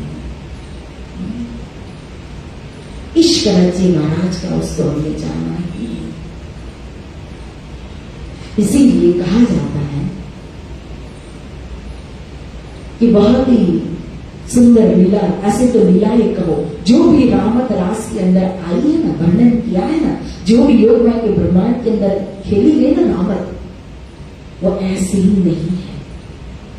विचार करना, क्योंकि अक्षर भगवान ने जो मांगा था आनंद, उस आनंद को योगमाया के ब्रह्मांड में दिखा रहे, तो कहां का? परमधाम का वो आनंद, वो लीला। तो परमधाम के अंदर जो लीलाएं हो रही थी ना, वही लीला, वही इश्क बरस रहा था योगमाया के ब्रह्मांड के अंदर, वही रामती सारी हो रही थी। तो यहाँ परमधाम के अंदर कई प्रकार की रामतें होती। हमें चितवन के लिए भी दिया है ना कि सुबह 5 बजे से लेकर के राजी महाराज क्या क्या करते हैं, 5:15 बजे से उठ करके दिया है। तो उसके अंदर भी तो आता है कि शाम को घूमने के लिए जाते हैं, वन विहार करने के लिए जाते हैं, अलग अलग पक्ष में जाते हैं, तो खेलते भी तो ना 6 घड़ी खेलना, तो 6 घड़ी खेलते तो उसमें वो आनंद की लीलाएं, वो रामती, वो खेल मन के अंदर होता है ना। तो इसी तरह से एक परिक्रमा ग्रंथ के अंदर कुंज निकुंज की लीला का भी वर्णन किया हुआ है। किस प्रकार से कुंज निकुंज के अंदर सखिया रामती करती है, दौड़ती है, घूमती है, फिरती है। रेत तो बहुत है, लेकिन ऐसी कोमल है और परमधाम की रेत है, यहाँ की नहीं है मृत्यु लोकी के पांव भी गड़ जाए ना, पग उसके अंदर चल ना सके। मां तो चलना छोड़ दौड़ भी ले सकता उस रेत के अंदर। और दौड़ते दौड़ते जब एक के ऊपर एक गिरने लगी और ऐसा नशा, इसके पहले की लीला भी महेश्वर तंत्र के अंदर वर्णन किया है। देखना 37 नंबर का जो पटल है महेश्वर तंत्र के अंदर, उसके अंदर ऐसे तो परमधाम के अंदर तो किसी की शक्ति नहीं है कि कोई पहुंच सके, लेकिन परमधाम का प्रतिबिंब स्वरूप कौन है? केवल ब्रह्मा, बाकी भूमिका। तो वहां का जो वर्णन किया है वही समझ लो परमधाम का, वो 10 धाम का जो वर्णन महेश्वर तंत्र के अंदर जो प्रमाण है, यह सिर्फ वर्णन कहाँ का है? केवल ब्रह्मा का। लेकिन केवल ब्रह्माक्षरादित्य का प्रतिबिंब है। तो वहां सुंदर और लीला का वर्णन है, जो आंख मिचोले की लीला हम सुनते आए चर्चा के अंदर, वो वर्णन न किया गया है कि एक दिन सखियों ने कहा कि चलो आंख मिचोले की रमा करते हैं। राज जी महाराज को बिठा दिया और कहा कि जिसकी भी कोई भी सखी पीछे आकर के राजी की आंखें बंद कर देगी, आंख बंद करने के बाद पीछे होकर के खड़ी होकर के राजी को पूछेगी कि कौन सखी है। हम तो पट्टी बांध देते हैं ना, उन्होंने हाथों से ही आंख बंद कर दी राजी महाराज की, और पूछेंगे कौन सखी है। तो राजी ने सच सच बता दिया तो राजी जीते। अगर राजी में हम जीत गए तो फिर हम जैसा कहेंगे वैसा राजी को करना पड़ेगा, अपना श्रृंगार हमें देना पड़ेगा। तो राजी को पता ही नहीं, चुपके से आकर के खड़ी हो गई कौन? इंद्रावती जी। आंख बंद कर दी, पूछा कौन है? तो राजी ने कहा सुंदरी। सुंदरी करके महेश्वर तंत्र ने वर्णन किया। तो सुंदरी यानी कि सुंदर है। तो सुंदरी सखी, जैसे ही कहा कि सुंदरी सखी, सभी सखियां ताली बजाने लगी कि अरे हम जीत गए, हम जीत गए। इंद्रावती जी आके आकर कहती है कि आप हार गए, हम जीते, अब आपका श्रृंगार हमें दो। राजी कहते मैं हारा नहीं हूं। कैसे? तो बोले मेरे लिए देखो सुंदरी और इंद्रिया में कोई फर्क ही नहीं है। मुझे पता है कि इंदिरा है, इंद्रावती है, लेकिन मेरे लिए सुंदरबाई और इंद्रावती में कोई फर्क नहीं है। इसलिए मुझे पता होती हुई भी मैंने कहा कि सुंदरी है, सुंदरबाई है। नहीं आप बातें बना रहे हैं, लेकिन वो इशारा तो समझ में जैसे यहां जागृत ब्रह्मांड में यही दो स्वरूप आए, सुंदरबाई के रूप में श्यामा जी और इंद्रावती जी के रूप में जब हम राजी महाराज आए, तो कहना चाहते ये दोनों जो है दो स्वरूप, दोनों मेरी आंख इंद्रावती और सुंदरबाई, इसमें कोई फर्क नहीं है। लेकिन दुनिया फर्क करती है, करते कि नहीं? सदगुरु महाराज और प्राणनाथ जी ने दिल पर हाथ रख करके कहो, करते हैं? क्यों? क्या अंतर? 120 वर्ष की लीला किसकी है? जानने लीला।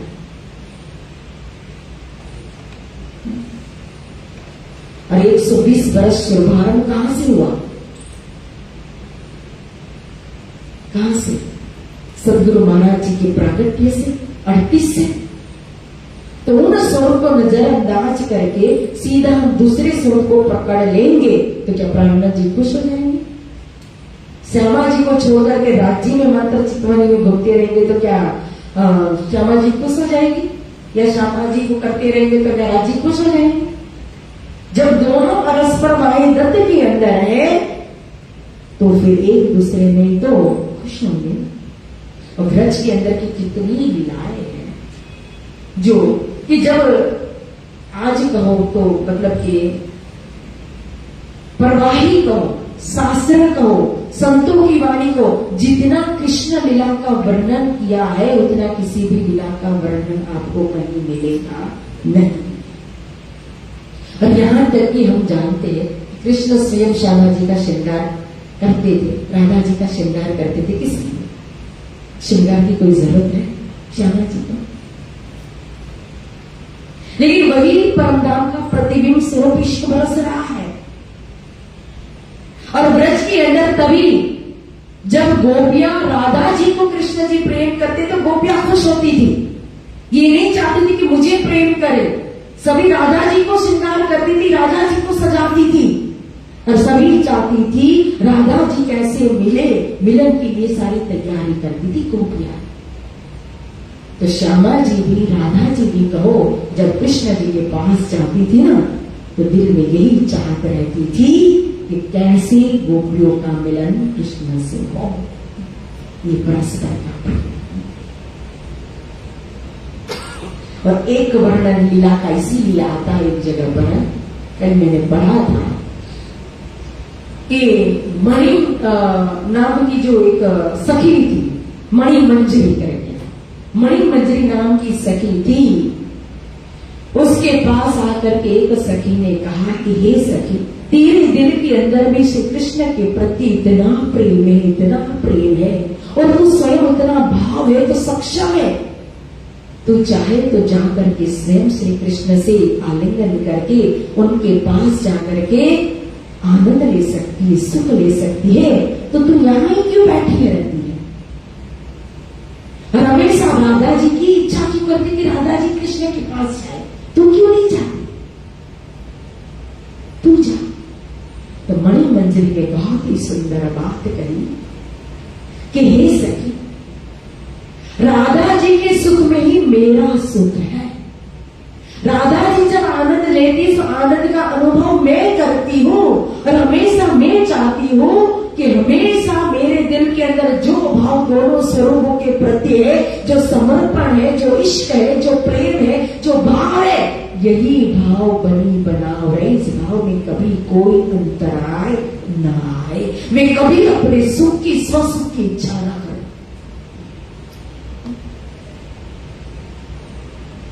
किसके लिए सारे दृष्टा कि मैं अपने स्वसुख की इच्छा कभी अपने लिए ना करूं, हमेशा मैं उन्हीं को देखो, उसी में मेरा आनंद है, उसी में मेरा सुख है। और भाई भी आप देखो, भजन भी बनाते ना, राधे राधे बजो तो चले आएंगे बिहार। आज वृंदावन में राधा को बसते हैं, राधा का डंका बसता है। क्यों? कि राधा को ले जाओ तो कृष्ण अपने आप मिल जाए। और हम चितवन करते तो क्या करते हैं? सीधा राम जी का। लेकिन वाणी भी दिखाती है, प्रथम लागू तुम चरण को दंगे न चुरायो की न लांग तनी लांग लिया मेरे जीव के यही जीवन। लेकिन चौपाई हम पढ़ते समझना नहीं चाहते। प्रथम वंदना किसकी होती है? प्रथम स्वरूप सामने कौन? इस जाति ब्रह्मांड के अंदर हमने पद्धति दी, हरिद्वार के अंदर पद्धति को जाहिर किया, तो उस पद्धति के अंदर क्या दिया? कुलमुल हमारो क्या है? कुलमुल हमारो आनंद, परम किशोरी हमारी इष्ट कह दिया, सतगुरु चरण को सिर कर दे दिया। कितनी बातें रख दी, लेकिन फिर भी हम एक स्वरूप को छोड़कर एक ही के पीछे भागते हैं। सतगुरु और प्राणनाथ जी, ये दो स्वरूप एक ही है, अलग नहीं है। तब अलग अलग धारण किया है। श्रीनाथ जी के जोश नहीं कहो तो पहले श्यामा जी के ऊपर विराजमान होकर के, सुंदर राय के ऊपर विराजमान होकर के लीला की देवचंद्र जी के रूप में, और फिर लीला करने वाला स्वयं राज जी का आवेशी कहो तो स्वयं यहाँ श्री महाराज ठाकुर जी। तभी प्रथम दिन चौथ के दिन मैंने बहुत सुंदर प्रकरण बताया था, खटरुतो का कलश। आड़ी का तवे जे दीदेरा नारा वाला, आड़ी का पोते प्रकट पधार्या छो, आड़ा देवो छो ब्रजने व्यास। इंद्रावती सु अंतरकांती दो मारा वाला, मुड़े देवो तेनो चढ़ा।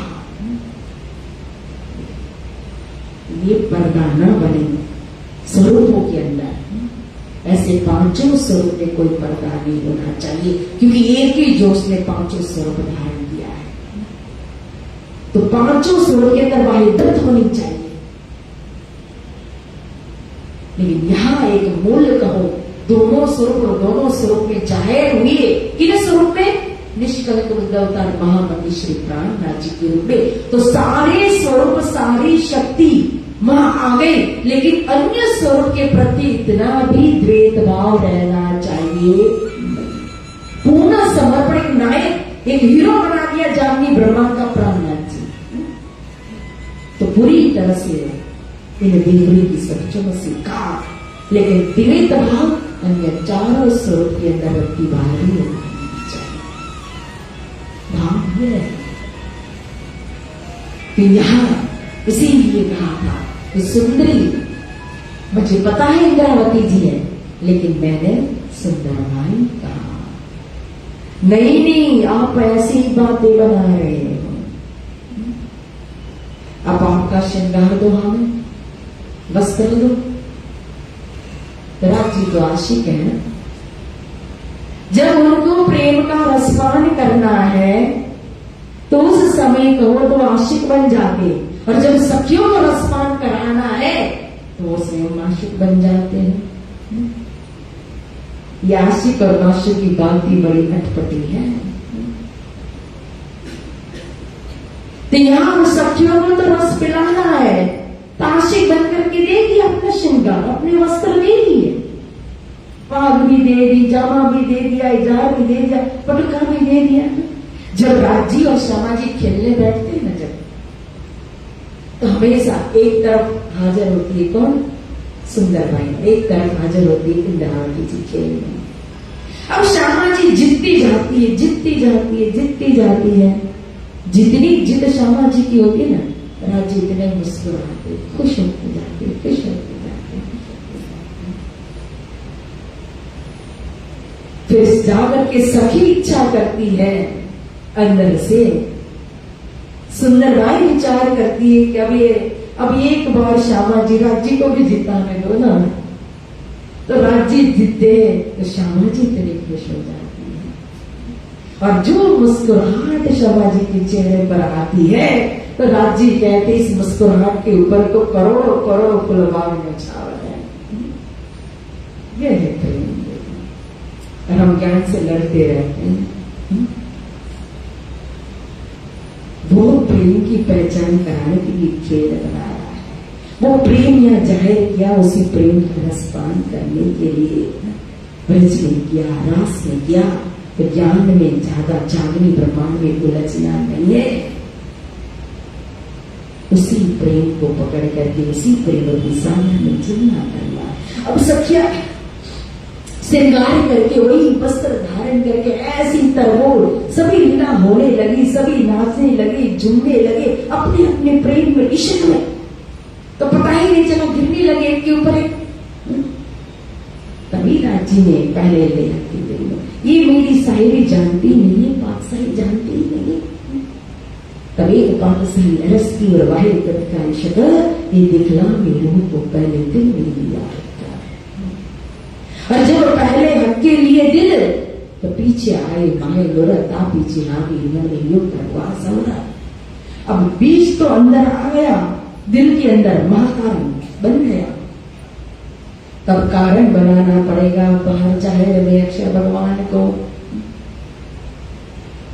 तो रोज जो परमधाम के अंदर लीला होती है, जब रात्रि के समय में आप देखो, 5वीं बॉम्बे रंग परवाली में जब श्यामा जी के मंदिर में प्रवेश करते हैं राजी, तो श्यामा जी के साथ जब राजी महाराज है, तो अन्य जो मंदिर, जो चौपुड़ा, दोपुड़ा, त्रिपुड़ा, हवेलियों में जो 12,000 के जो मंदिर बने हुए हैं, तो उन मंदिर में जो सखिया शयन करती है, तो वहां उनके पास राजी है कि नहीं? है राजी?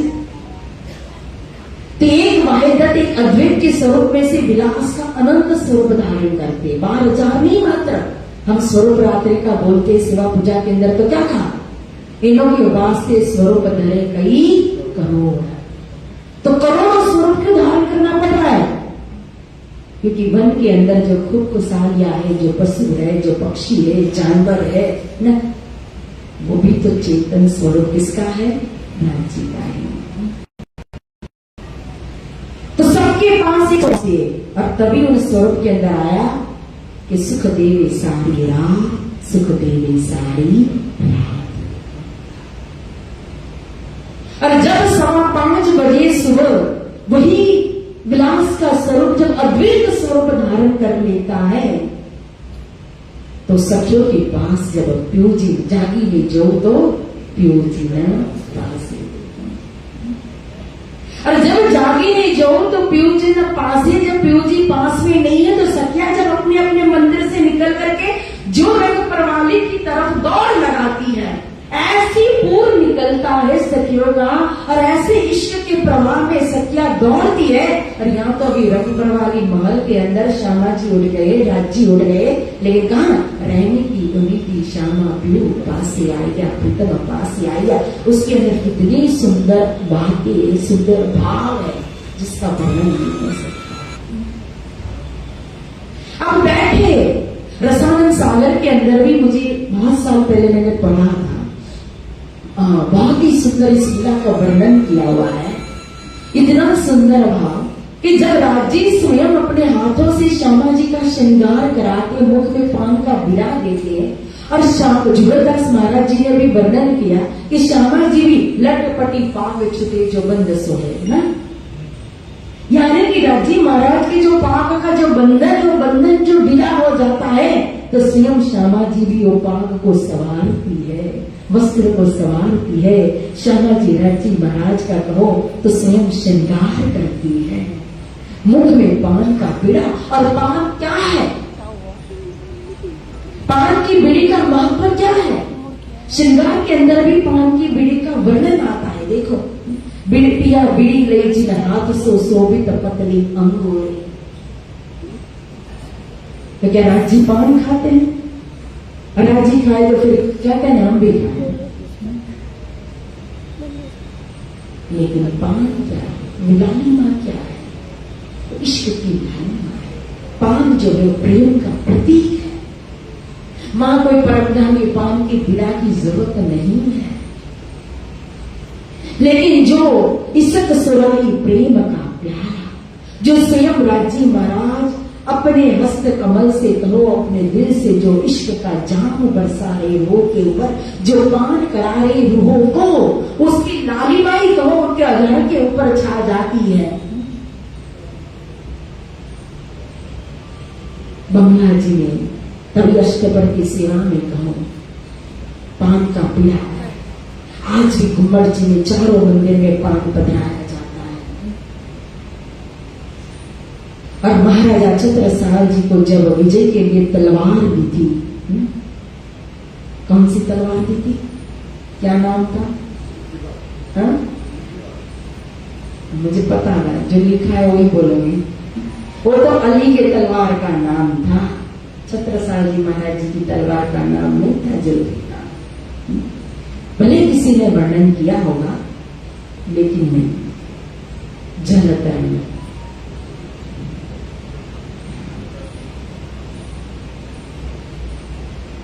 तो यहां जब तलवार दी थी दशहरा के दिन, तो क्या दिया था, जो आज भी परंपरा है पान के लिए दिया था महाराजा छत्रसाल जी को, एक पान का बिना। एक वो विजय का प्रतीक है, और दूसरी ओर इश्क का प्रतीक है पान का बिड़ा, वो प्रेम का प्रतीक है।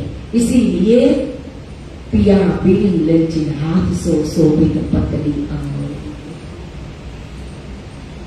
अब वहां जाकर आप पन्ना के अंदर 500 की नोट देकर पान का बीड़ा लो ना, तो वो इश्क नहीं है, सीधी सी बात है। 500 की नोट देकर के आज आगे जाकर के खुद पानी हम रेड़े ना, वो जिल्ला नहीं है। उसने तो अच्छा वहां चौखट पर खड़े हो और सबने जिल्ला किया, वो जल हमारे पैरों के नीचे भी आ गया ना, वो जिल्ला है। क्यों? अपने आप उनकी मेहर से जो हमारे ऊपर बरसता है ना, तो हम चुने गए, उनकी नजर हमारे ऊपर आई। पैसे से प्रेम को नहीं खरीदा जा सकता। तो अचानक हमारे अंदर भाव हो, तरंग हो, प्रेम हो, उस प्रेम के अंदर वहां जाप कर रहे, चितवनी कर रहे, व्रत कर रहे, जप कर रहे, और अचानक से पता भी न हो और अंदर से पान का बिड़ा अपने आप पुजारी जी दे देना, तो सब जो राज जी ने इश्क बरसा।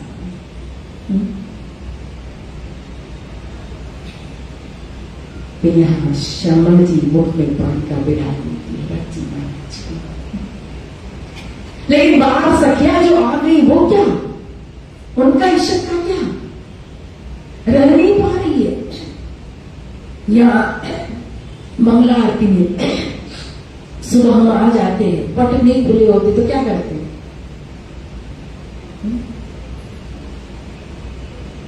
परिक्रमा करेंगे, कोई बैठ जाएगा जाप करने के लिए, कोई वो करेगा ये करेगा, भक्ति करते हैं।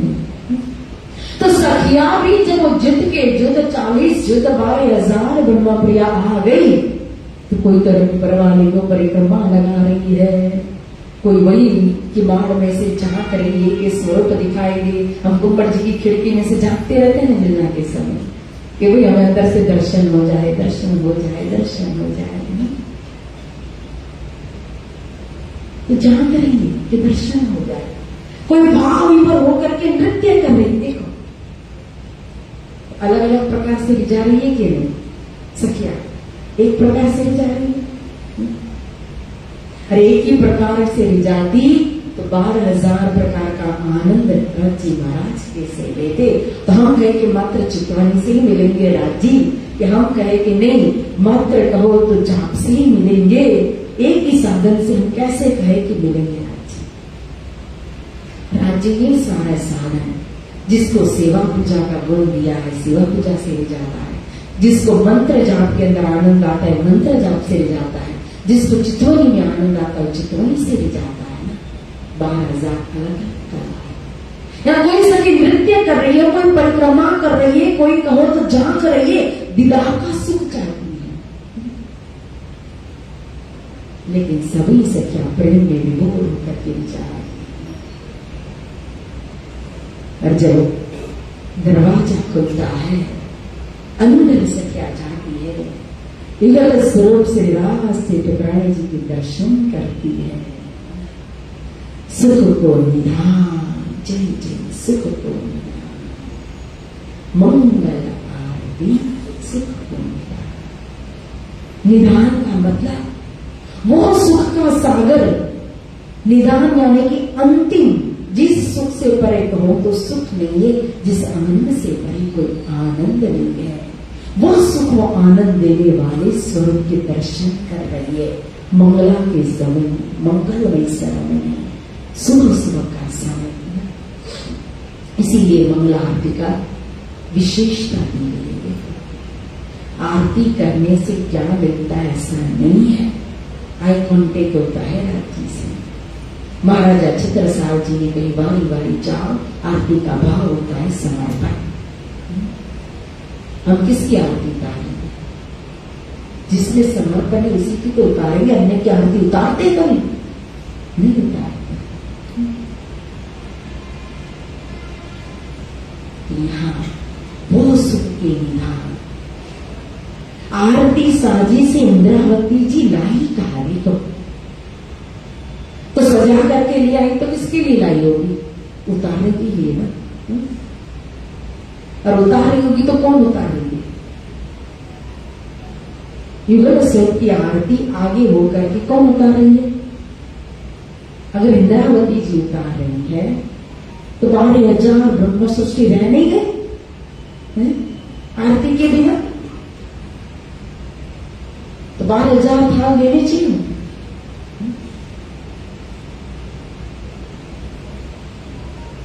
लेकिन वो नजरों से व्यंजन कर रहे हैं।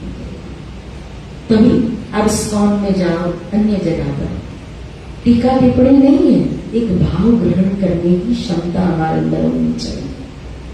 हम आरती का आनंद नहीं ले पा रहे, क्यों, क्योंकि एक ही ग्राउंड सबको चाहिए। तो अभी तो पूरा कॉन्टेक्ट हुआ भी नहीं, देखा भी नहीं, वही स्वरूप अच्छे से उतारा भी नहीं। अब एक ही आरती में सबको आरती करनी है, तो झूमेंगे कैसे, नशा कैसे आएंगे, आनंद कैसे लेंगे। और देखो वहां 10-10, 15-15 के आधा घंटे तक आरती चलती है और अन्य भक्त जन मात्र मदहोश होकर के अपने नशा में तूर है, प्रेम में भी बोल रहे हैं, और हम जुटा जुटे नहीं रहते हैं।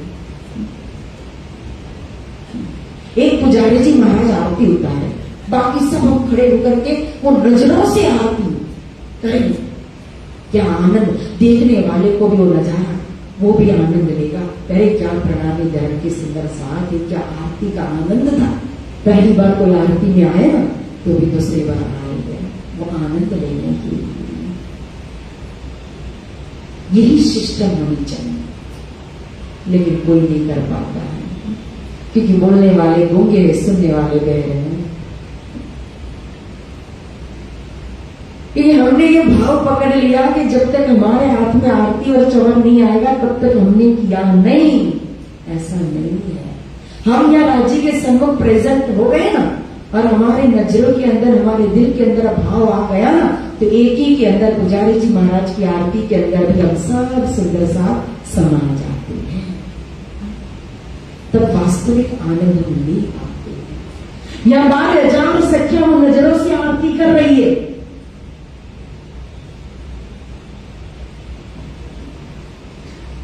घड़ी तो देखिए 11 बज गए।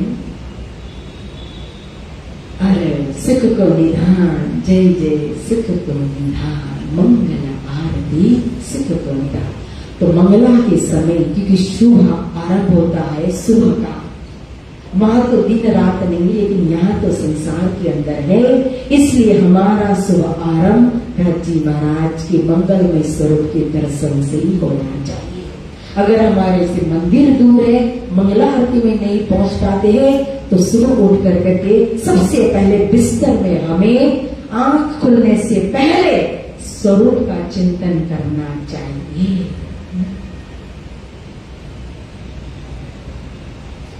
प्रणाम करना चाहिए, निजना मंत्र का जाप करना चाहिए, और उसके बाद ही हमारा पग जो है वो धरती के ऊपर पड़ना चाहिए अपने बिस्तर से। सुबह की एनर्जी, सुबह उठते ही हमें क्या चाहिए? मोबाइल में बैटरी चार्ज करने को, क्योंकि दिन भर चले हमारी बैटरी, तो इस बैटरी को भी सुबह सुबह चार्ज करनी पड़ेगी ना। अगर जल्दी उठ सकते हैं ब्रह्म मुहूर्त में, तो उससे बड़ा कोई समय नहीं। बैठ जाओ ध्यान करने के लिए, चितवनी करने के लिए, जाप करने के लिए, भक्ति करने के लिए। बहुत ही शुभ समय होता है, उस समय को गवाना नहीं चाहिए। मॉर्निंग का 6 बजे से पहले का समय जो होता है ना, 3 से 6 का समय बहुत ही मूल्यवान समय। जो भी भक्ति करोगे डबल फायदा, डबल एनर्जी। इसलिए सुबह हमारी मंगलमय स्वरूप जो है वो सुख को निधान स्वरूप उनके दर्शन से होनी चाहिए, प्रणाम से होनी चाहिए। भक्ति, बिजी लाइफ होती है कभी कभी लेडीज की, तो कि उठ के हमें बच्चों को तैयार करना है, वो करना है, वो करना है ना, तो सेवा पूजा तो लोग नहीं कर सकते, लेकिन उठ के मात्र प्रणाम तो कर सकते हैं ना, आंख बंद करके स्वरूप को याद तो कर सकते हैं ना। तो बस 2 मिनट लगेगी, 1 मिनट लगेगी, ये हमारा नियम बन जाना चाहिए। और हर सदस्य को ये हमें अपने बच्चों को वारसा में धन देते, संपत्ति देते, कोठी देते, गाड़ी देते, सब कुछ देते, लेकिन वो यहीं रहेगा और लायक होगा तो आगे बढ़ाएगा, वृद्धि होगी नहीं तो वो भी खत्म हो जाएगा। अगर वारसा में देकर जाना है तो ये धर्म के संस्कार भी करके जाना, कि प्रणामी धर्म आगे भी आपके घर परिवार के अंदर बनी बनाव रहे, राज्य की सेवा बनी बनाव रहे, धर्म की मर्यादा, बच्चों के अंदर संस्कार डालना कि जाते समय स्कूल में भी आप राज्य के एक बार सुबह सुबह दर्शन करके जाओ, परीक्षा में बैठते हो एक बार राज्य को याद करो, 5 बार राज श्यामा जी का जाप कर लो, या एक बार बीजना मंत्र का जाप कर लो। इससे क्या होता है, उनके अंदर बीज जाएगा, बचपन से उनका आदत पड़ेगी भक्ति करने की। ऐसे तो हमारे पंजाब की परंपरा बहुत अच्छी है। मुझे खुशी होती है देख करके कि छोटे छोटे बच्चे को भी लेकर के सभी मंदिर आते हैं दर्शन करने के लिए, और बोलते मत्था टेको, टिकाते हैं, होना ही चाहिए। तो आइए इसी मंगलमय स्वरूप के दर्शन के साथ प्रणाम करते हुए स्वामी का विराम देते हैं। अब वह जो अष्टपर के लीला में फिर आज क्या परिवर्तन होता है आज की लीला, किस तरह से कहो तो जो बीज उत्पन्न हुआ तो उस बीज के लिए कारण बना करके यह कार्य नारायण इस सृष्टि को प्रकट करके कैसे ब्रज के अंदर आकर के लीला करते हैं वो हम श्रवण करेंगे कल। आइए चौपाई दोहरा के फिर जय करा के साथ इस वाणी को विराम देते हैं। बड़ा हुक्म पहले मूल अद्वैत में धूम जहाँ इश्क तहाँ प्रेम रवद में हुआ हुक्म हक भया हुक्म हक। बोलो श्री सदगुरु महाराज की, श्री प्राणनाथ प्यारे की, श्री बाजीराज महारानी साहिबा की, श्री कृष्ण कन्हैया लाल की, श्री छत्रसाल महाराज की, परम श्री चरणदास महाराज की, स्वामी श्री लालदास जी महाराज की, तारतम महायज्ञ की। कम से कम जयकारा लगाने की सेवा तो कर लीजिए। बोल बोल पंजे वाले की, गुम्बद वाले की, बंगले वाले की, प्राणनाथ प्यारे की, प्राणनाथ प्यारे की, प्राणनाथ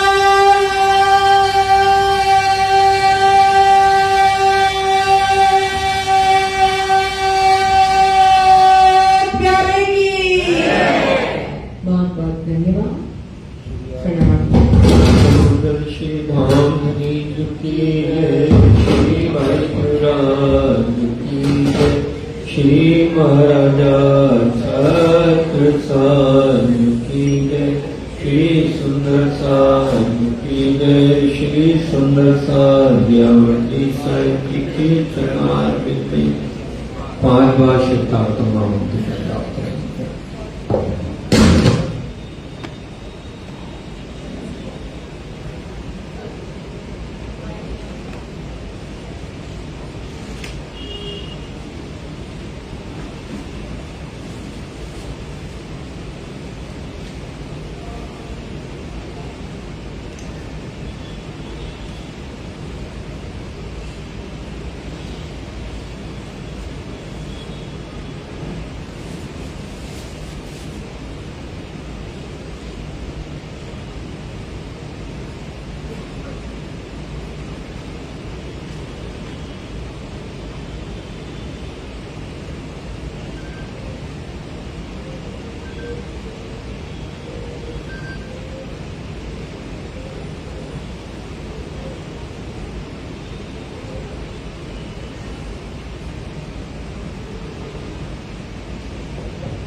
श्री प्राणनाथ प्यारे की जय।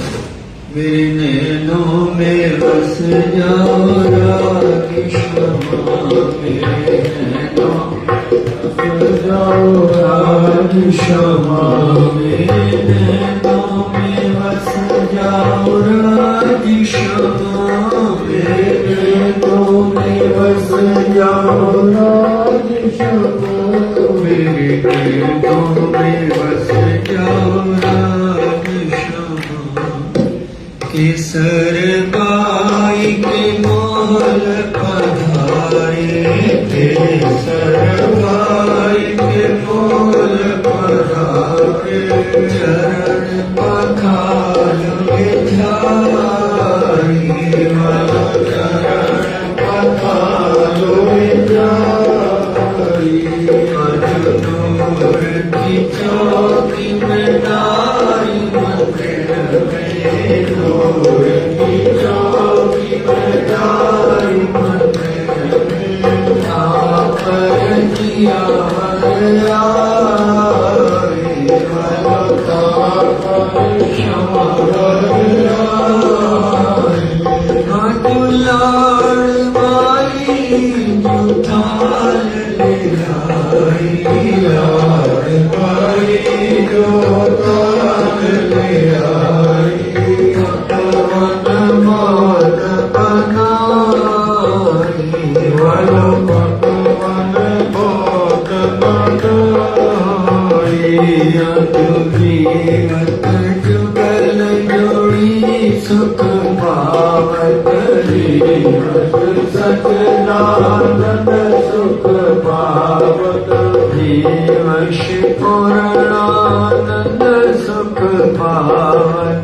वशी पाचो स्वरूप सुख पावशी द्रवती चवर डोलाई द्रवती चवर डोलाई मज पाइश हाथ धुआए पाइश हाथ धुआए सब सखियन गवाए सब सखियन पान गवाए अजोत किया आई लखन पर उठ के सुंदर वर आई से जब श्याम के संग सुआए मनो श्याम के संग सुआए अजो कृपा सिंधु दया करी बुध पर प्राण के नाथ प्रेम करी बुध पशु प्राण नाथ पति पाए अजो प्राण नाथ पति पाए अजो परमहंस प्रणाम करत परमहंस प्रणाम करत सब साथ को शीश नमाए सुंदर साथ को शीश नमाए अजो कृपा सिंधु दया करी मुझ पर चारों के नाथ प्रेम करी मुझ पर नाथ पति पाए वनो नाथ पति पाए आज परमहंस प्रणाम करत परमहंस प्रणाम करत सब साथ को शीश नमाए सब साथ को शीश नमाए आनंद मंगल श्री राम नरेश की जय श्री भैयुराज की श्री महाराजा छत्रसाल की जय श्री सुंदर साज की जय श्री सुंदर साज और जी साहिब जी के चरणारविंद बोले श्री प्राणनाथ प्यारे की जय सदगुरु महाराज की जय बीतक महायज्ञ की जय।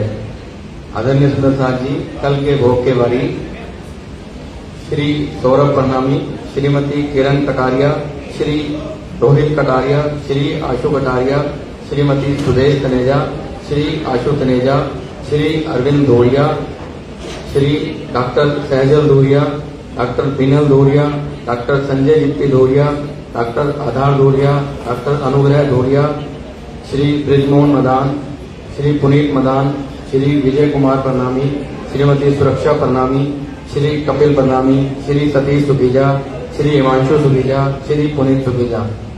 बोले श्री प्राणनाथ प्यारे या तुम हो ऐसी दियो मैं अर्ज करूं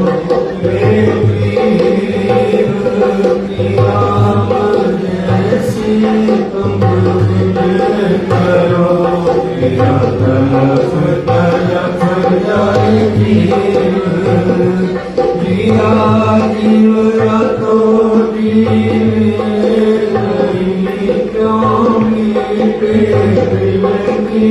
प्यास पिया तुम बिना किनसे पिया तुम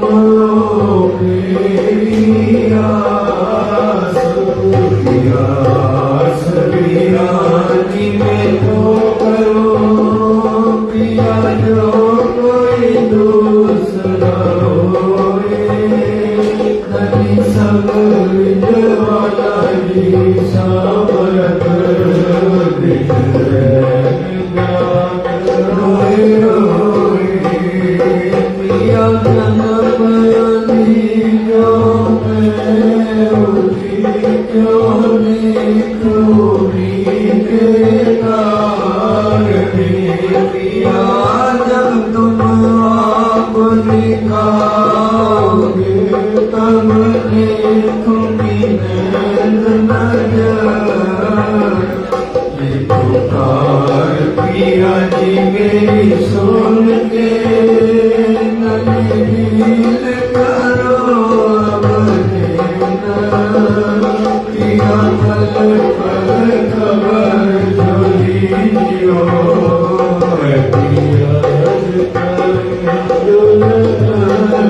पिया पिया में तो कभी जो बीच पड़ी अंतराए अंतराई डाल के दुलाली के कत लगाए पिया कत सुगंध लगाए के नली पीजे हास विलास पिया वार निताई शिंदावरी धनी राखो चरणों के पास पिया तुम दुल्हा मैं दुल्हन ननी और न जानो बात पिया ईश्वर सेवा करूं धनी सब को साक्षात पिया सदा सुख दाता नासरी मैं क्या कहूँ क्या बात शिवावती युगल किशोर पर वाणी अंगना बल बल जात पिया सदा सुख दाता नाम करी मैं क्या कहूँ क्या बात शिवावती युगल स्वरूप परवारी अंगना बल बल जात पिया तुम ऐसी कीजियो मैं अर्ज करो मेरे पिया जैसी तुम जिद करो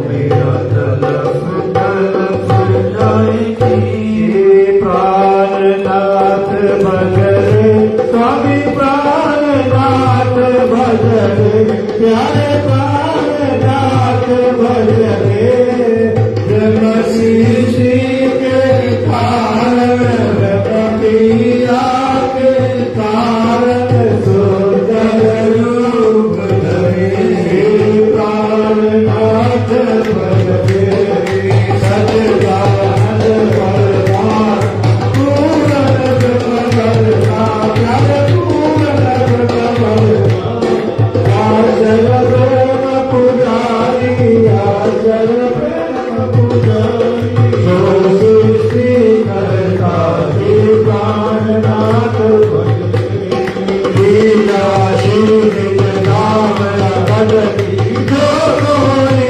गावे प्यारे जो कोई गावे आवाज मत मिटावे जन्म मरण सुख जाए मुक्ति फल पावे प्राणनाथ भजने पर श्री कागम वाणी विक्रम ज्ञान हरे आए विक्रम ज्ञान हरे श्री नाम का जपना कारनाथ का जपना कारज सिद्ध करे प्राणनाथ भजने भगतन के दुख हरता कलयुग पाप करे हर कलयुग पाप करे मैं वो पतित अभागी मैं अंगना स्वामी श्री कृपा करो हे प्राणनाथ भजने रामो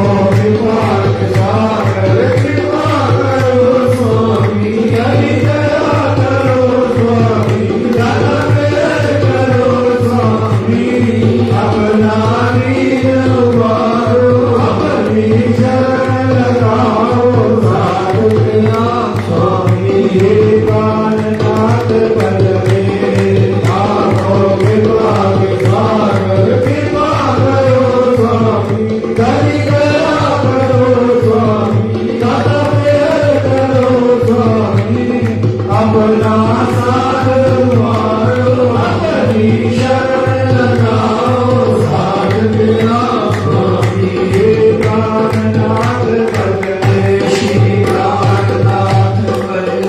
स्वामी प्राणनाथ भजले हर पाठ सब भजले ब्रह्म शिष्य के कारण सुंदर साथ